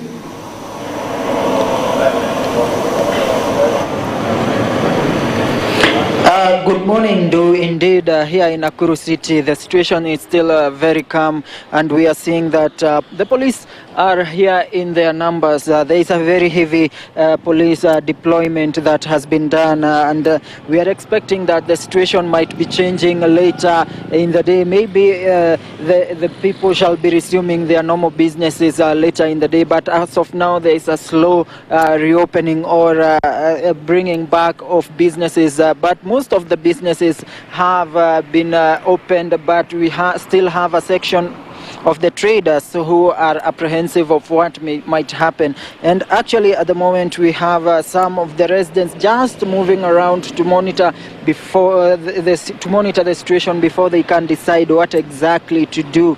And we have some of the residents here whom I can try and maybe just to engage them and see maybe what exactly they feel about this whole situation. And maybe we're starting with your name. Maybe you can tell us, what do you feel about today? What is the current situation in your observation, and maybe what is your expectation of the day? Yes, my name is Mwangi Muraya, a member of Nakuru Human Rights Defenders, na tuko hapa leo kuweza kumonitor hali ambavyo haki ya binadamu inavyotekelezwa, na lile jambo ambalo labda ningeweza kusema ni kwamba inasikitisha kuona magari ambayo yalikuwa yanatumika katika Haiti, magari ambayo yamekuwa yakitumika pale Pokot kukabiliana na wezi wa mifugo. Hao ndio ambao tunaweza kuwaona wakiwa hapa Nakuru, lakini siku hii ni muhimu kwa sababu hata wanyama huomboleza wenzao. Ndovu wanapokufa utaona ndovu wenzake wanamuomboleza, lakini kama wanyama wanafanya hivyo mtu anaweza kashindwa ni kwa nini watu ambapo wanakuja hapa kuomboleza wenzao hapa Kenya hii leo, magari ambayo yalikuwa yanatumika kukabiliana na guns pale Haiti ndio tunayaona hapa. Magari ambayo yamekuwa yakikabia deraya ambayo yamekuwa yakitumiwa kukabiliana na wezi wa mifugo pale maeneo ya North Rift ndio tunayaona hapa Nakuru.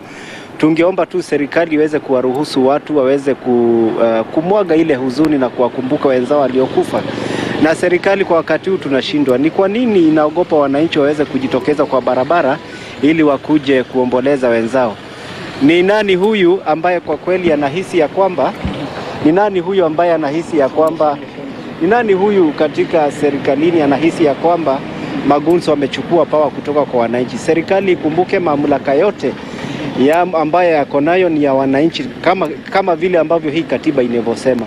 Kwa hivyo hata leo ni wananchi ambao wanajaribu exercise their rights, na inasikitisha kuona ya kwamba serikali inahofia maguns.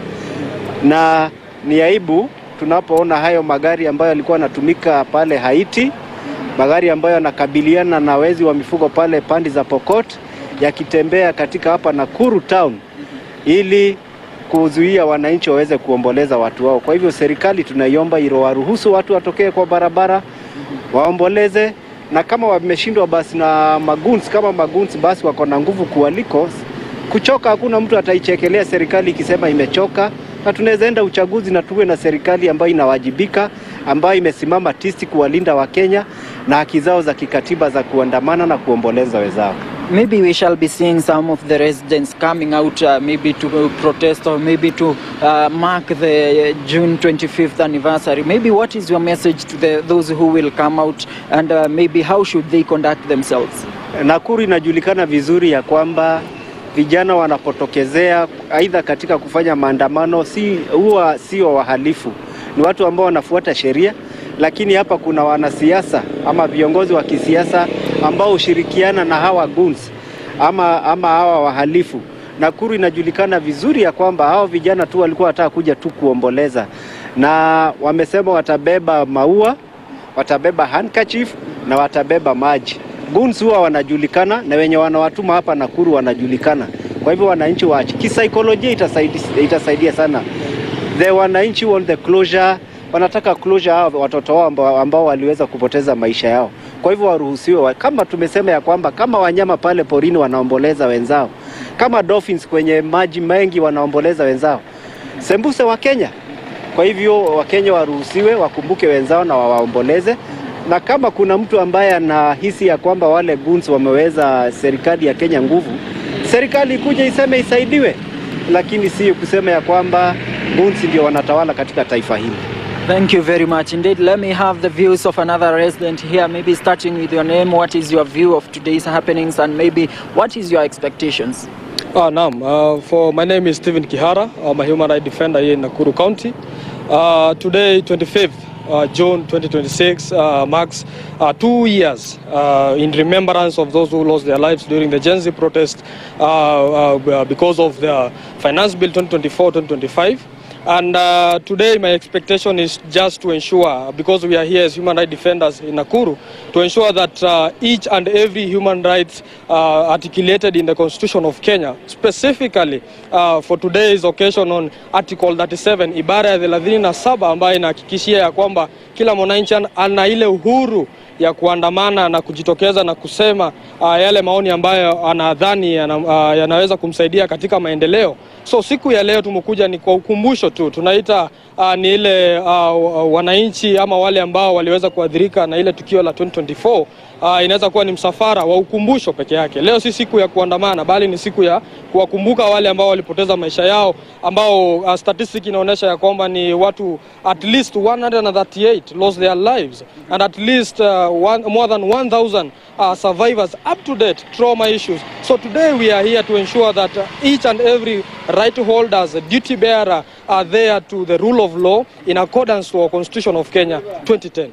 Thank you very much. Indeed, those are the sentiments of some of the Nakuru residents who have been here with us since morning. And we have observed that we have heavy police presence here. We have police who are on patrol in huge trucks. We have also noticed one armored personnel carrier that is also conducting patrols here. We also have police who are using horses just to move around and monitor the kind of situation that is across Nakuru city. And the situation as it unfolds, we shall continue to bring you up to speed with whatever shall be happening here in Nakuru. Back to you in studio.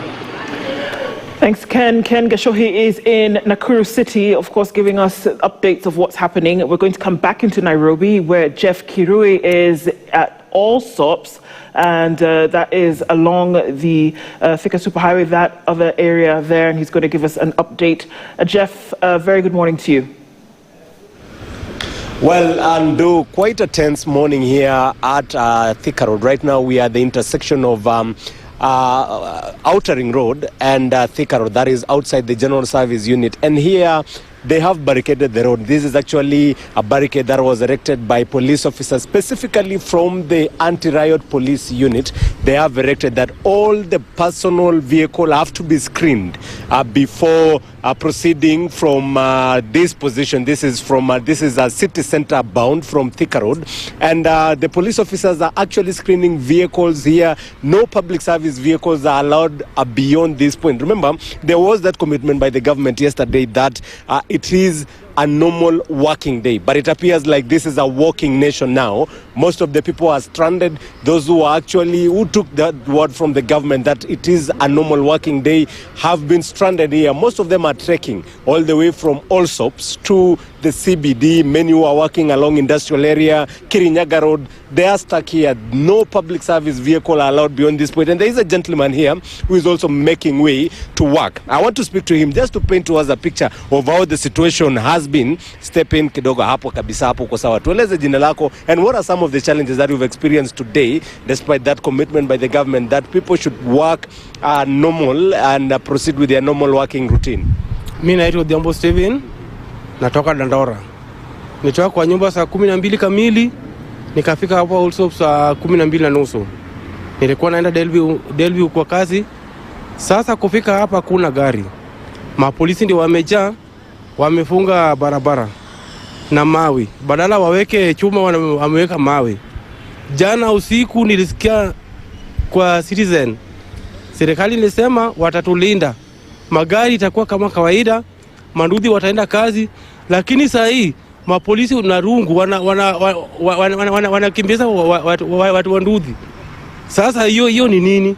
Tunaelekea wapi? Inatakana serikali ikisema kitu inatimiza, sio inatunyanyasa hivi.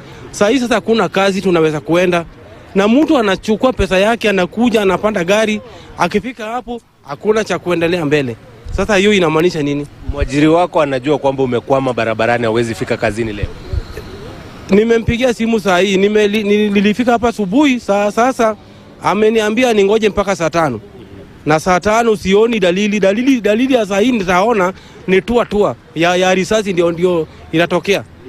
Wakianza hivi utasikia tu risasi imeanza. Sasa kuna kitu kingine tutafanya. Hii itatubidi turudi kwa nyumba, tupumzike, tuone siku nyingine kama wanaweza. Asante sana. Naona pia kuna wahudumu wa bodaboda hapa ambao naona most of them actually are the ones who are ferrying residents of Nairobi to their workplace. Wewe utakaribia tu hapa ndugu, kwa ufupi tueleze jina na labda kwako kumekuwa na changamoto zozote umekumbana nazo. Angalia kamera tafadhali. Mimi naitwa Benson Ndugere na bebea Ngong. Lakini changamoto yangu nilikuja saa 12 hapa Thika Road, nilikuwa nimepeleka mteja. Kurudi saa hii ndio wameniwachilia nikiwa naendesha pikipiki yangu. Mimi siandamani, nilikuwa shughuli zangu za kimaisha. Lakini maaskari wanatusumbua sana kwa barabara.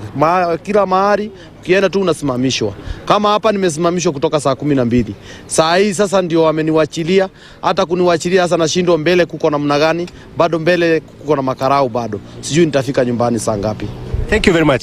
Well, Nduh, that is actually painting a picture of how the situation is here at Thika Road. This is the Allsop area, and we've seen there is a contingent of police officers just ensuring the situation is calm, at least up to where we are now. But we are going to make a spot check along the outer ring road all the way to Donholm to assess how the situation is. But also there is air surveillance, and I understand that senior officials from the National Police Service are actually making spot checks across Thika Road as well as outskirts of Nairobi to just assess how the situation is so far. But of course we will be camping here to make sure we bring to you how the situation transpires here at Thika Road as well as the Outer Ring Road in Nairobi County. Back to you, Nduh. Jeff Kuduri, thank you very much for that update. Of course, getting back in touch with you later on to see how things are progressing. He's along Allsops at the junction between Outer Ring and the Thika Superhighway. Coming back with more updates from that. We'll go to the western part of the city now, where Daniel Karaoke is there in Kangemi to let us know what is going on there. Another area that needed eyes this morning as well. Dan, good morning. Good morning to you, and thank you very much. And you have said it right. We are on the western side of the Nairobi County at the area called Kangemi. This is one of the areas that the police have erected a roadblock. And as we speak right now, vehicles are not allowed to go through here, especially the public service vehicles, and even the personal vehicles. They are undergoing security checks by the police. As we speak right now, there is a car there already that the police officers are trying to ensure that they do that security checkup. And as we speak also, there are PSV vehicles that have not been allowed to go past this road block here at the Kangemi area during this day that there is the second anniversary of the Gen Z's protest. Remember, here at Kangemi, normally at this particular time, 9 a.m., it is busy with activity. Remember, it is one of the roads that is majorly used by the vehicles from the western part of Kenya to manage to get to the central business district, and also people who are moving to the central business district, that's the CBD in Nairobi, most of them from the Kiambu County and other counties that surround the Nairobi County. this is a major road, and during this time, there is a lot of activities that usually happen here.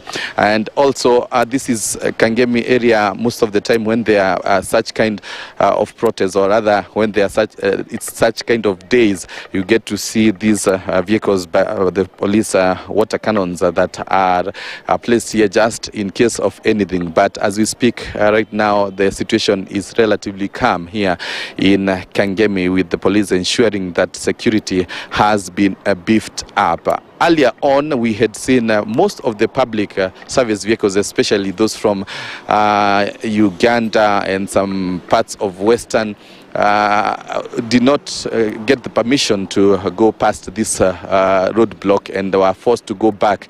And we understand that they are parked at a certain area, waiting just maybe for directions from the police. And we understand this roadblock was erected here early in the morning at around 4 a.m. when the police officers managed to come at this section. So as we speak right now, most of Kenyans from these parts of the county have not managed, and you can see even the border operators are being forced to go back. Remember, when the public service vehicles are not allowed to go past this roadblock, some of the passengers are trying to use border to cross so that they can go on with their journey, but the police are very alert on this situation. And right now, as we speak, we can see police vehicles, several of them, including plainclothes officers, that have arrived at this section just to ensure that the situation is calm. And just like I had told you, normally here in Kangemi, most of the time when there are protests, the police are usually very alert to ensure that the situation is calm. We had gone around some of the areas that these roadblocks have been erected, and we also saw it at the Nyayo Stadium and also at Westlands roundabout. That is also part of, or rather is one of the area that also has seen the roadblock erected at the Westland area. And from far from where I am, I can see the police officers, or rather the security officers that have arrived are in plain clothes, and others seem to be their bosses. I can see them saluting them, meaning that they have just come to see how the situation is here at the Kangemi area. So definitely security being heightened in Nairobi this Thursday morning, with all these police officers blocking major roads, as I have told you, into the central business district, with Kenya marking the second anniversary of the Gen Z-led protest that almost shook the country, or rather shook the country in 2024. Also, I witnessed that at the Parliament building, or rather Parliament Road, they had also erected some roadblocks to stop vehicles from accessing that road, and also Harambe Avenue, also Kenyatta Avenue. We saw the police erecting wire mesh fences and barricading those roads. So definitely we can say that the situation seems to be very, very tense here, very beefed up in terms of security in those areas that we have managed to go through. So we are going to be here to follow up to see exactly what happens as the day progresses, if there will be any changes, if the situation will remain the same, or how the situation will be later on. And as I had told you, here in Kangemi, most of the time later on you get to see maybe the residents starting some actions here and there, and so we are going to be waiting to see if it's going to be happening, or the security will continue to be beefed up, and also ensure that the protests are kept at bar by the police officers. But for now, I want to hand it back to the studio. It's Daniel Karaoke, and he is in Kangemi with that overview of what's happening in that particular area. We're still in studio with Nelson Havi, and even as we come to a roundup of this conversation, Havi, look around. Everywhere that everybody we've spoken to this morning, the situation is that nobody's passing through. To be able to get to that point, to do the thing that you had said earlier, to commemorate the lives of those who gave it up in terms of a protest against what they saw was wrong in terms of governance, jurisdiction, constitutionalism. But even that is not being allowed to happen, and it kind of flies in the face what the Interior CS said himself, that it's going to be a normal day. But this, what we see, is far from normal. There's nobody going to work. There's nobody opening their businesses. Schools may be open, but it's ghost town wherever you look. There was a statement that was made by someone some time ago. He said, you armed policemen guarding these governmental officers, in actual fact, the criminals are inside and not outside. So treat us with fairness when you confront us. When the barbed wire was put around State House and its environment, today I'm made to understand the barbed wire has again been put around Parliament. The blockade is being put around the CBD so that nobody accesses it. It's telling. And I prefer looking at things from a much deeper perspective. The criminals are inside. Murkomen, Kidiki, et al. The criminals are inside. Their officers are inside the protected area. And it's a good thing. The criminals inside the protected area are afraid of your advance. But what is not being appreciated and apprehended by the criminals inside is the Gen Z, the people of Kenya, are not interested in violence. They're interested in a commemoration. You have the audacity of transporting the entire government machinery to Mandera, to Kakamega, to Meru, to commemorate Madaraka Day, to commemorate... I've lost track of these stupid holidays. I think the only holiday we should have, and anchored in the Constitution, is the Gen Z Heroes Day, 25th of June. So you want to spend all those resources for those functions, but you don't see the propriety of just listening to the people of Kenya. It doesn't cost anything to listen. The people of Kenya have said, well, you have your 1.5 year outstanding, but these are our grievances. Listen. You get it? The other day, I had this Maragoli lady speak in vernacular, and despite her humility, she was very categorical and deliberate. She said, sasa wanataka kutuletea Ebola hapa Kenya, na nani atapigia kura huyu William Ruto, sababu nasikia Ebola huwa inaua mtu kwa siku 14. You get it? We, the people, are the sovereign. It doesn't matter how much effort you put in place to block the sovereign from accessing the city. The message will be passed. And my kibagizo, my recital is this. It is a good frustration. Wakili, I think even as we wrap up, we see that Kenyans today have been stopped from exercising their constitutional right. And if you look at even online, those that would be deemed government apologists are saying today the government has won. Is there a winner? Is there a loser in this? One would say the government today will not be able to get the taxes it needs to run this country. And it has done that because it failed from the word go by violating the constitution. William Samoei Ruto will finally be subdued. It always starts like this. Many of you were not alive or of age when Samuel Nduh was subdued. He was just picked like a pig by himself. We don't wish such a calamitous end for him. But he'll be subdued. You get it? So they have not won today. Gen Z Heroes Day will be celebrated again on the 25th of June, 2027. A month to the election. He's postponing a problem. But it's a good frustration.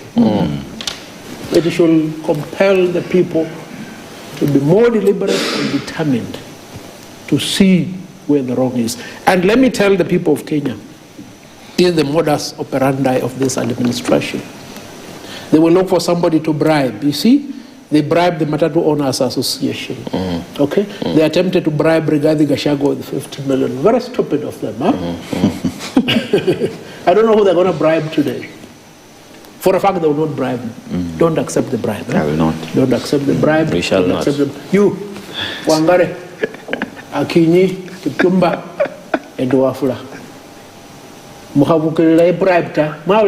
Don't accept the bribe. This is your government. Nelson, have you those words, of course, looking into the continued remembrance that needs to happen today for people to get some kind of closure. That's what we're hearing, that you want to come out and commemorate the lives of those lost. 65 is the number that we're looking at on the 25th of June 2024 when that happened. Wakili Nelson Havi, thank you. Actually, for they being also with us. bribed the victims, last week. Very bad. Thank you so much. Asante sana. The conversations continue, and at this point, before we come into our next one, we're going to cross over and take another spot check. Clement Masombo is in Njeri County with a look at what's happening there, and will give us a bit of an update as we do the rounds again. Good morning, Clement.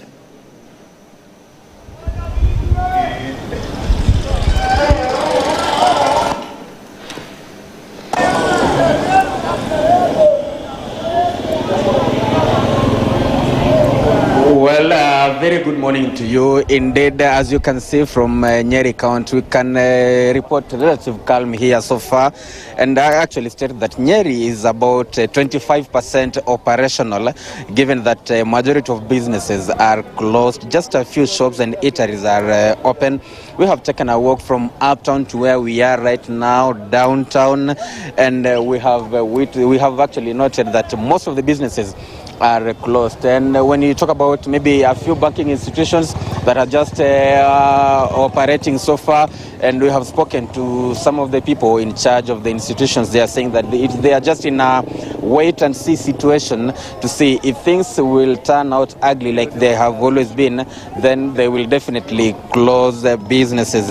And most of other major businesses around supermarkets, all supermarkets that operate here in Njeri town have closed, given that they have always been targeted whenever there are demonstrations or protests here in Njeri.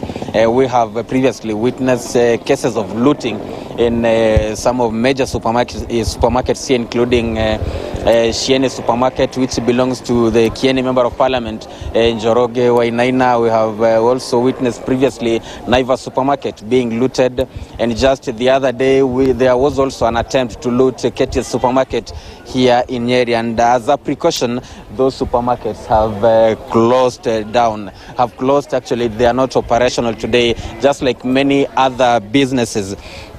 And unlike other towns, when you walk to Njeri, when you come to Njeri, there are no barricades on the road. There are no roadblocks, police inspections, or anything of the sort. Vehicles are moving in freely. But unlike the statement that was issued by the Matatu Owners Association the previous day, giving an assurance that there will be no interruption on operation of public service vehicles.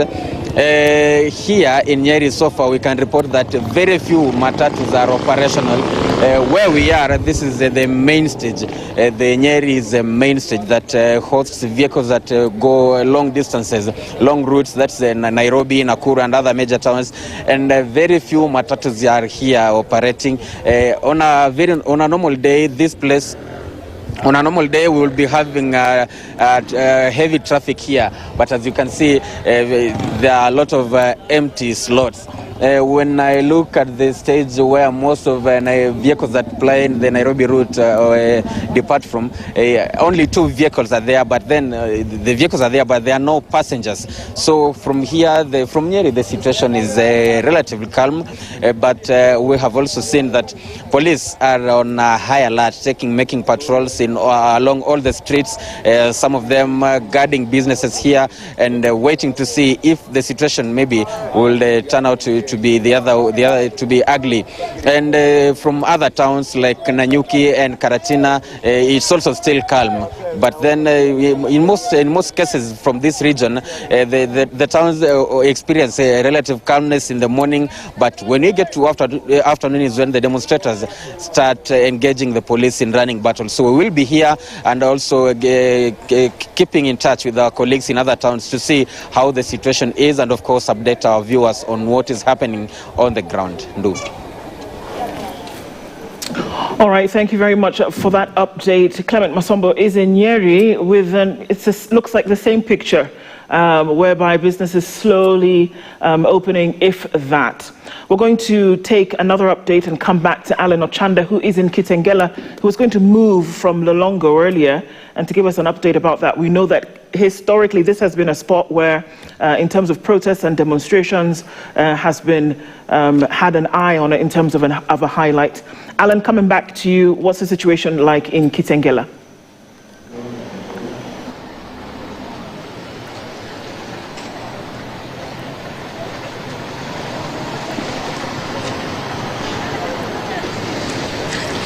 Well, Nduh, from Mlolongo, where in the early morning we've seen the blocking of the ever-busy Mombasa Highway at Mlolongo, where all PSV vehicles and privately owned vehicles were blocked from accessing the town, Nairobi CBD, from Mlolongo. And of course, very few vehicles, specifically those transporting essential commodities like the long-distance trailers, were allowed to pass through the Nairobi CBD. But now passengers who've actually are bound for far-flung areas like western counties like Kakamega and Busia have been inconvenienced, and of course from this point they are still being blocked from accessing the Nairobi CBD. All the long-distance vehicles have actually been blocked at that point. But here in Kitengela, remember that Kitengela has actually been witnessing high-voltage demonstrations whenever such occasions arise. And so, but today, as at this hour, we are seeing a calm here.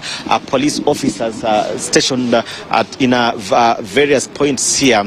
And you can see that security has actually been heightened. Remember that Kitengela, everybody who uses the Mombasa, who comes from Kitengela and maybe wants to access the Nairobi CBD must pass through Mombasa Road, and so they have actually been blocked from at Mlolongo. And so businesses have temporarily been closed here. You can see the boda operators here are just parking at the ever busy Matatu and boda terminal here in Kitengela. And so maybe if my colleague could just move closer here, you can see they are still parking here. Businesses are closed here because remember that in the past demonstrations and nationwide protests, we've seen instances where protesters, the criminal elements have actually infiltrated the demonstrations and carried out looting, and so business operators, out of abundance of caution, really closing down their businesses here. But let's just talk to some of the boda operators here. Peter Tundugu, Ndugu, tuko live KTN. Utueleze jina lako na nyinyi wahudumu bodaboda. Tunaona kwa leo hali hapa imetulia sana. Pengine nyinyi kama wahudumu bodaboda, hali iko vipi hapa Kitengela? Hali kwanza na jina? Kwa majina naitwa Paul Mutuku. Yes, nafanya bodaboda Kitengela. Hali ya leo sisi tulikuwa tunatarajia kufanya kazi, sababu tuliambiwa pengine maandamano yamesitishwa, lakini kufika hapa tukapata kuna maaskari, watu hawatembei, watu wa kubeba pia unapata hawako.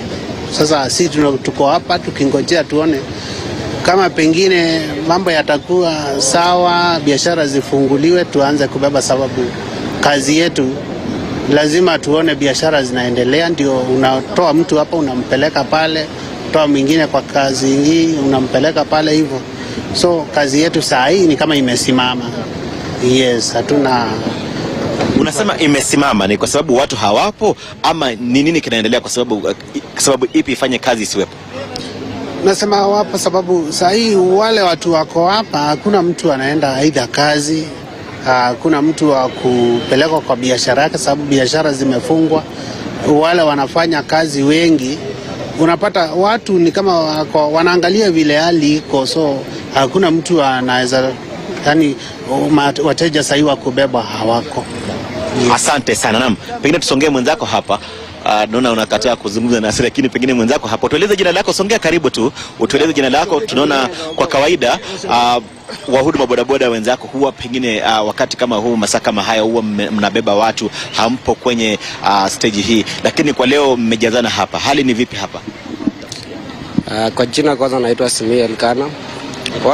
Watu hawako kwa sababu tunajua leo vile walikuwa wamepanga maandamano, watu wanahofia usalama yao. So ndio maana ndio watu hali iko sawa, lakini watu hawako kwa sababu walidhania maybe utakuwa na vurugu, mambo haitakuwa ikiendelea. Na nyinyi kama wahudumu wa bodaboda, pengine tumeona baadhi ya barabara zimeweza kufungwa, watu wengine ama maafisa wa usalama wameweza kuwazuia baadhi ya wale ambao wanasafiri kuelekea jijini Nairobi. Nyinyi hapa mnapo pengine wasafirisha wale ambao ni wateja wenyu, hali imekuwa vipi? Wameweza kujitokeza? Watu hawako kabisa. Watu wengi nadhani wako kwa nyumba kwa sababu hakuna mtu leo, hata ukiangalia unaona watu hawako, ni kusafi, hakuna watu wamesafiri sana leo. Yeah. Naam, asante sana. Well, Nduh, you can see, yes, you can say pockets of people, but businesses, majorly the supermarkets, the small shops, have remained under lock and key because of the fear of the unknown. Remember that in the past, we've seen protesters who come out in their hundreds to protest.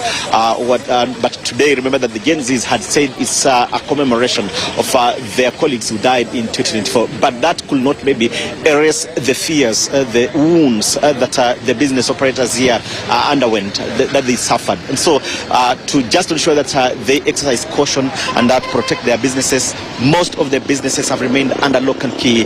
They are closed, and remember that also security operators are actually stationed in almost all corners to ensure that maybe they could just deter any instances of protesters here. That and remember that the protests have actually been infiltrated by criminal elements in the past, and so you could see the police vans here, Land Cruisers, are stationed there to ensure that they could deter any attempts by criminal elements to maybe just come out, and also not just criminal elements, but they actually just ensure that they suppress anything to do with protests here in Kitengela that normally often turn violent here after the infiltration by criminal elements. And so Nduh, we shall be keeping at here in Kitengela to just bring our viewers to speed with the happenings here in Kitengela, Kajiado County. Nduh. Alan Ochanda is in Kitengela. He's moved on there from Lolongo where he was earlier, and the situation, if anything, is the same. We're coming back where we have a conversation then still on the Gen Z commemoration that is happening today,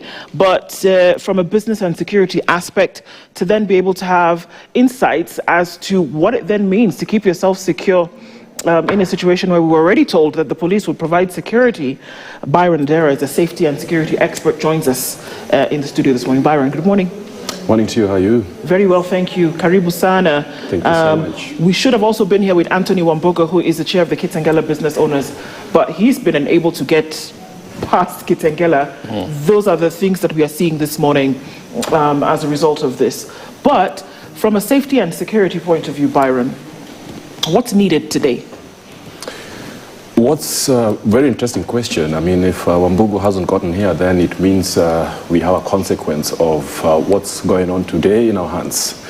And that very much is the reaction of the state security machinery, which by and large, if not for what it seems and what it looks like, has not facilitated, rather it has impeded and suppressed what it ought to actually do and deliver. I mean, strictly speaking about Copan list here, what you've seen in the mobilization, if not the preemptive deployment of police in certain nodes, so you call them flashpoints, which in a sense, as it was spelled out, was meant to facilitate and provide security for those who are going about the vigil, as expected, flags and flowers, but which then has occasioned blockades, prevention of free flow of traffic and all businesses, so to speak. And yet, the security agencies, they cite that they are being preventive.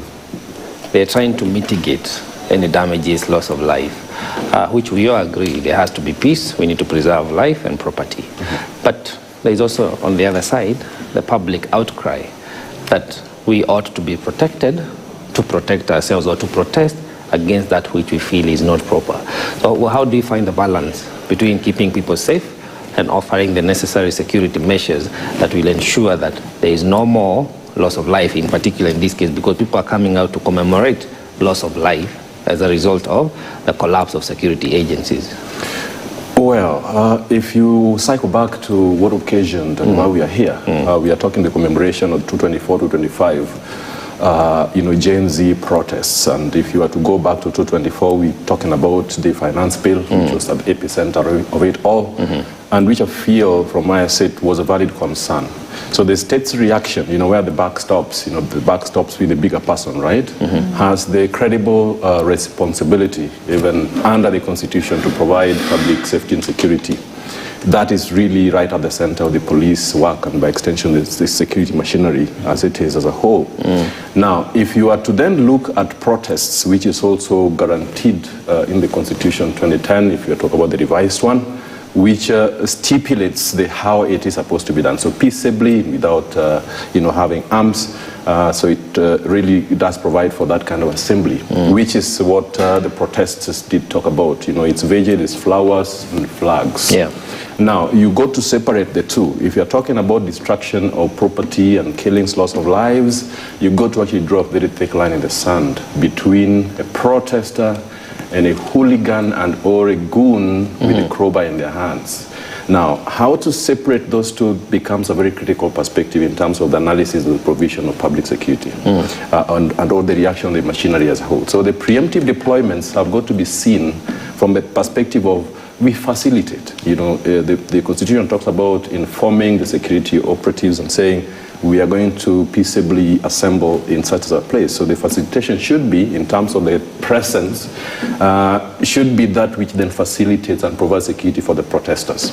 It should isolate, therefore, the goons and the hooligans that drop into this equation to take advantage of the same to extend their ill motives of whatever nature.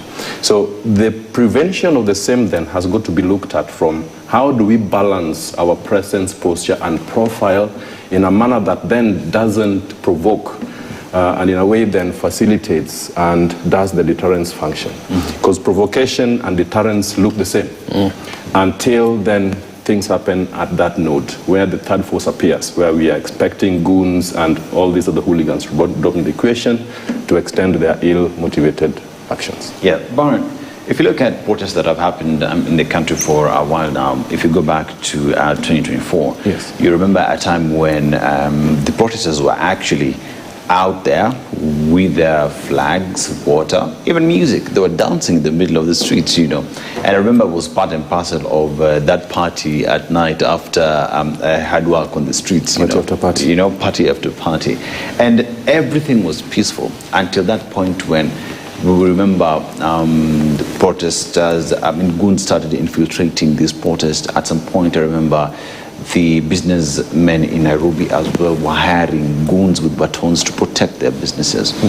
But I'm speaking like that in the sense that where the Constitution has guaranteed rights to protest, and the police having all the machinery they have in terms of intelligence they collect to be able to isolate, and also just their training to isolate who's a goon from a protester.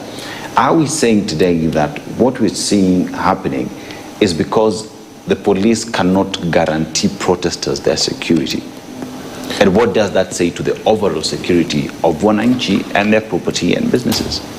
Well, it's a deep question that speaks to capacity. It also speaks to the outcomes thereof. It will speak to some domains in terms of authenticity, and it will also speak to processes. I remember when I was on TV in 2017, against the backdrop of the grand homecoming, and where there was a pushback all the way from the airport and all the way into the Uhuru Park. And we saw what a crowd can actually do. The numbers speak for themselves. Now, the application of the force continuum is very, very important. And when you're looking at the disposition, which speaks to the three main elements of profile picture, profile, presence, and posture, is very important. Maybe to speak to that same element right there in the 2024 to 25, when the army was, the army's presence was seen as well, alongside the police, and I think that was really within the CBD. and you had the police on one street and barely 20, 30 meters apart, the separation between those two major arteries within the CBD, you would see people, gravitating towards the army and possibly also hang around them, climbing on their vehicles, the Humvees that we used partly in the special forces as we were launching into Project Somalia. And then on the other side, you are seeing a different scenario playing out, where there were people agitated, people are, frustrated, people are really, a loggerhead, so to speak, but then a different picture playing out. So that's really me here trying to really buttress this conversation on how you can balance the three Ps, what is your presence looking like, and with the discussions around legitimacy, the things that have happened in the past and brought people to a realization at this particular point in time that this is the way our behavior then is doctored around those expectations and of course the way we've been treated, so observation and experiences. Now, if then you have to really look at then how people will react to even a hello from a police and maybe a hello from a different person, then you go to actually have a heavy injection of psychological elements, which is pretty much how people behave given those learned experiences. Now, can those experiences be renegotiated? Can they be remedied in terms of how they look like in the grand scheme of things? Yes, they can. So questions, and maybe to cycle back to 2017 when on TV, the discussion came out in the heels of a research finding that was brought forward by WISP in conjunction with IEP. So WISP was World Internal Security and Police Index and the Institute of Economics and Peace. And our police force was really service, so to speak, 210 Constitution, did get a heavy indictment. And the domains that were discussed there were those four that are highlighted, which is their processes, capacity, legitimacy, and outcomes. And we were, among the polled 127 nations, we were third worst in the world. Now, I said on TV that that report could be taken a pinch of salt, yes, but if you had to look at our processes, outcomes, legitimacy, all these things, the domains that were reviewed, then we could sit down and say, well, why are we not having the legitimacy? Why are we having that treatment that we see on the other side of the street and what we see on this side? So it speaks to how the population has then now been doctored into a socialization where if they are being approached by the police, then there's a bit of mistrust in even what they spell. So when they say, we are here to actually facilitate safety for you to actually go and peaceably assemble, then people take that with a pinch of salt. If it's coming from a different quarter, then it generates a different kind of reaction. So those are things that have got to be midwifed because the consumption of public security and safety, really the big bulk of it is the citizenry. Okay. And it is upon the citizenry's legitimacy, that then will inspire all these other things that we really are aspiring towards in terms of how we look at our the architecture of security as a whole, and then obviously how we consume those services in a nutshell. Bringing it to what we are looking at right now, the psyche of somebody who is in the street protesting doesn't fall on some of those things. At that moment, there's something that you're doing. Absolutely. And you're not thinking about what anybody else is doing. That there's an agenda that you have that you're trying to fulfill. Now, as has been intimated by a lot of people, that protesters are criminals. But from what I'm hearing you say, that it is easy to demarcate, it is easy to define both of them in the same space. Today is not a protest, it's a commemoration. And people want to then be able to go lay flowers, wreaths, and then do whatever they need to do after that, without the criminal or violent aspect.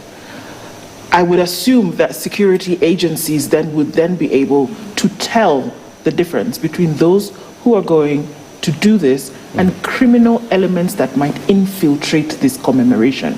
Would they not be able to? Ideally, they should. Easier said than done.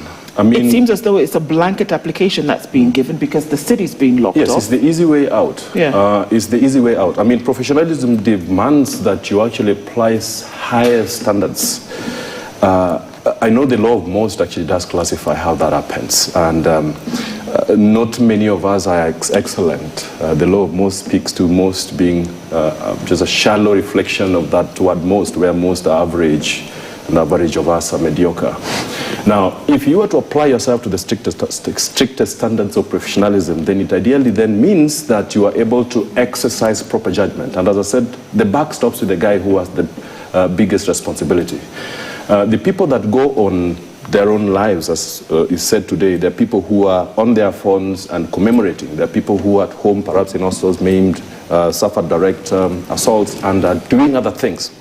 Now, that is still commemoration, but there are people who are out in the streets and with flags and flowers and wanted to reach a certain spot that perhaps now has been cut off. Now, closure is a very important thing because it satisfies your mental makeups. If you look at the frustration-aggression hypothesis, if that is prevented, then adaptations will come into the equation. And the adaptations are retreatism, there's rebellion, and of course there's ritualism.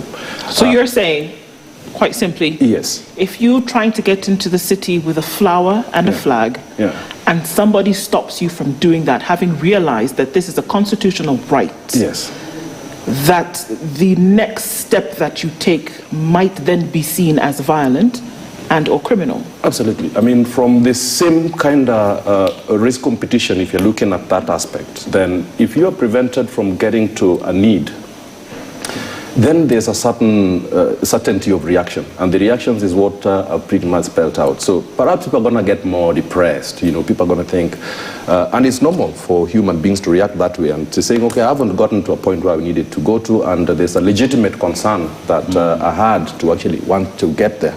So rebellion can get into the equation. And so you don't want to deal with a bigger problem than what you have in your hands. Perhaps in terms of de-escalation, what could have seemed a lot easier and better to do is to allow for this to peaceably happen whilst providing the necessary safeguards to prevent other people from hijacking the process. So people should be let into the city?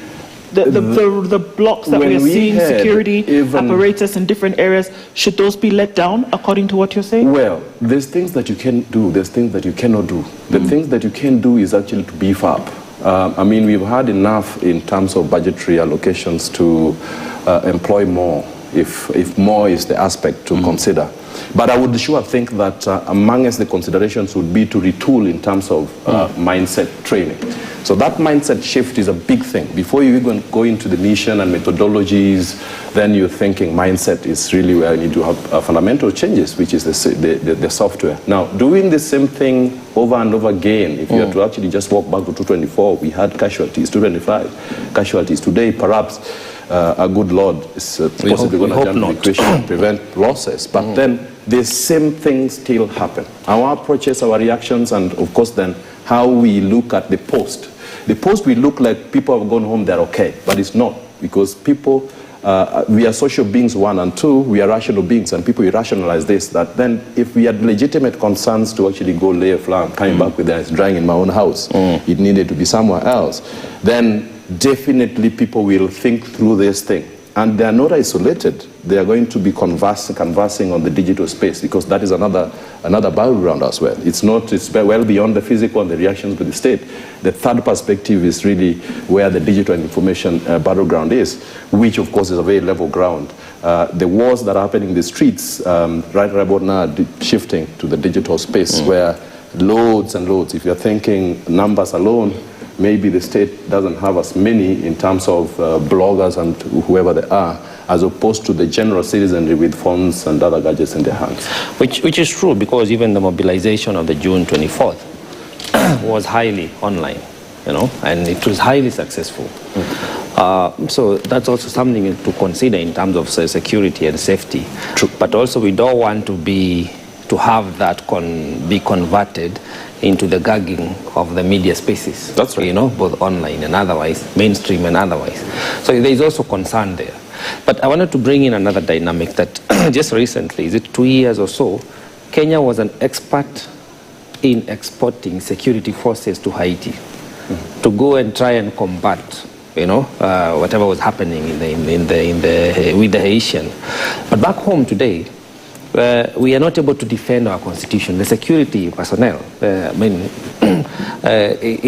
from the top, because we have very decent policemen who they go to huge extent to try and even protect people they should not be protecting, or to even try and make sure that peace prevails. But you realize that the orders that are being given to them today, the heavy deployment of police, one would argue was uncalled for. But our security agencies are not able to protect our constitution. And yet the constitution is what is supreme. It is what even employs them. So when you compare that call for us to export peace expertise to another country, and today we are not able to hold front for our own peace, where do you draw the line between competence, incompetence, and disregard for our rule of law? Well, the easy answer is that charity begins at home. And charity beginning at home means that, we are riding on some very good momentum. I sure would say that Kenya has been such a perfect hub, the island of peace, and we have such good strength to actually boast about in terms of the way we are set up, from the wholesome sort of the security infrastructure talk, police talk, the army. It's something to actually shake a stick at if you're looking at how we stand even with our neighbors, because considerations of how your home is set up could be, to an extent, reviewed, analyzed around how you stand with the guy next to you, in your front, on both sides of the shoulders, and behind you. So speaking about our regional composition in terms of those power dynamics and what Kenya is looked at from the global perspective and how it plays in the geopolitical landscape, we have had a good standing. Save for the blight that we had, 2007, 2008, post-election violence, and the continued strife and the mismanagement of our affairs with regards to just the way we treat security. Now, from that perspective, you can have someone choose you and say, oh, can you sort another problem elsewhere? So that was us, and it gives such a good standing. But then we have problems within our house. So the false sense of self gets it, that if we do not look at each other in the eye and say, well, we are not as good as the other public see us.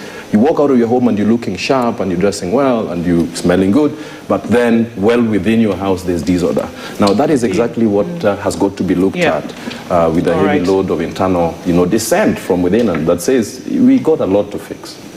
Mario Adera, thank you for joining us this morning to then at least look at some of the security issues around this. It remains commemoration of the Gen Z protest 2024. And as we've had conversations, it's going to be an interesting day to then be able to look through it. We've been able to update on that. Thank you for keeping the Situation Room here on KTN, and to all our audience here and also on SpiceFM. We'll talk again tomorrow, God willing. Dennis Aseto, Nduh, Okoh, Joe Kamanya, and Brian Adera, I thank you for joining us in this today. More updates as we get them through the day. Stay with KTN and enjoy your viewing. Good morning. Or SpiceFM.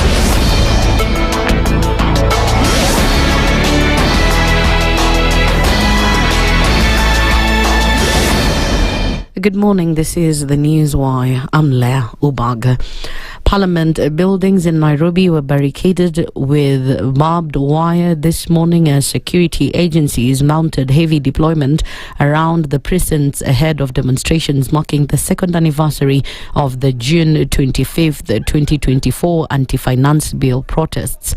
Roads leading to Parliament were sealed off using razor wire and metal barricades, with police officers strategically stationed at various points around the area. Barbed wire was particularly visible around the roundabout leading to Parliament Road, creating a security perimeter around the legislative complex. Several police vehicles were parked outside Parliament precincts alongside water cannon trucks that have commonly been deployed during crowd control operations. This event comes as former Chief Justice David Maraga has warned government officials against intimidating Kenyans planning to hold a memorial service today, June 25th, insisting that citizens have the constitutional right to peacefully assemble and pay their respects to those killed in the 2024 protests. In his statement, Maraga said the government should respect and protect the rights of protesters instead of imposing restrictions or interfering with activities to commemorate the victims of the protests. Maraga said the commemoration celebration is an opportunity to remember the youth who died and others who were injured while protesting what he calls political oppression. The United Green Movement leader has stressed that the right to assemble and peacefully protest is protected by the Constitution and that the government has a duty to facilitate the protests rather than prevent them. He has also called on government leaders to stop intimidating citizens who are coordinating memorial services and instead ensure that the families of the deceased receive justice.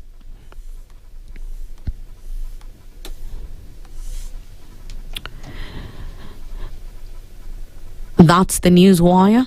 I'm Leah Ubaga.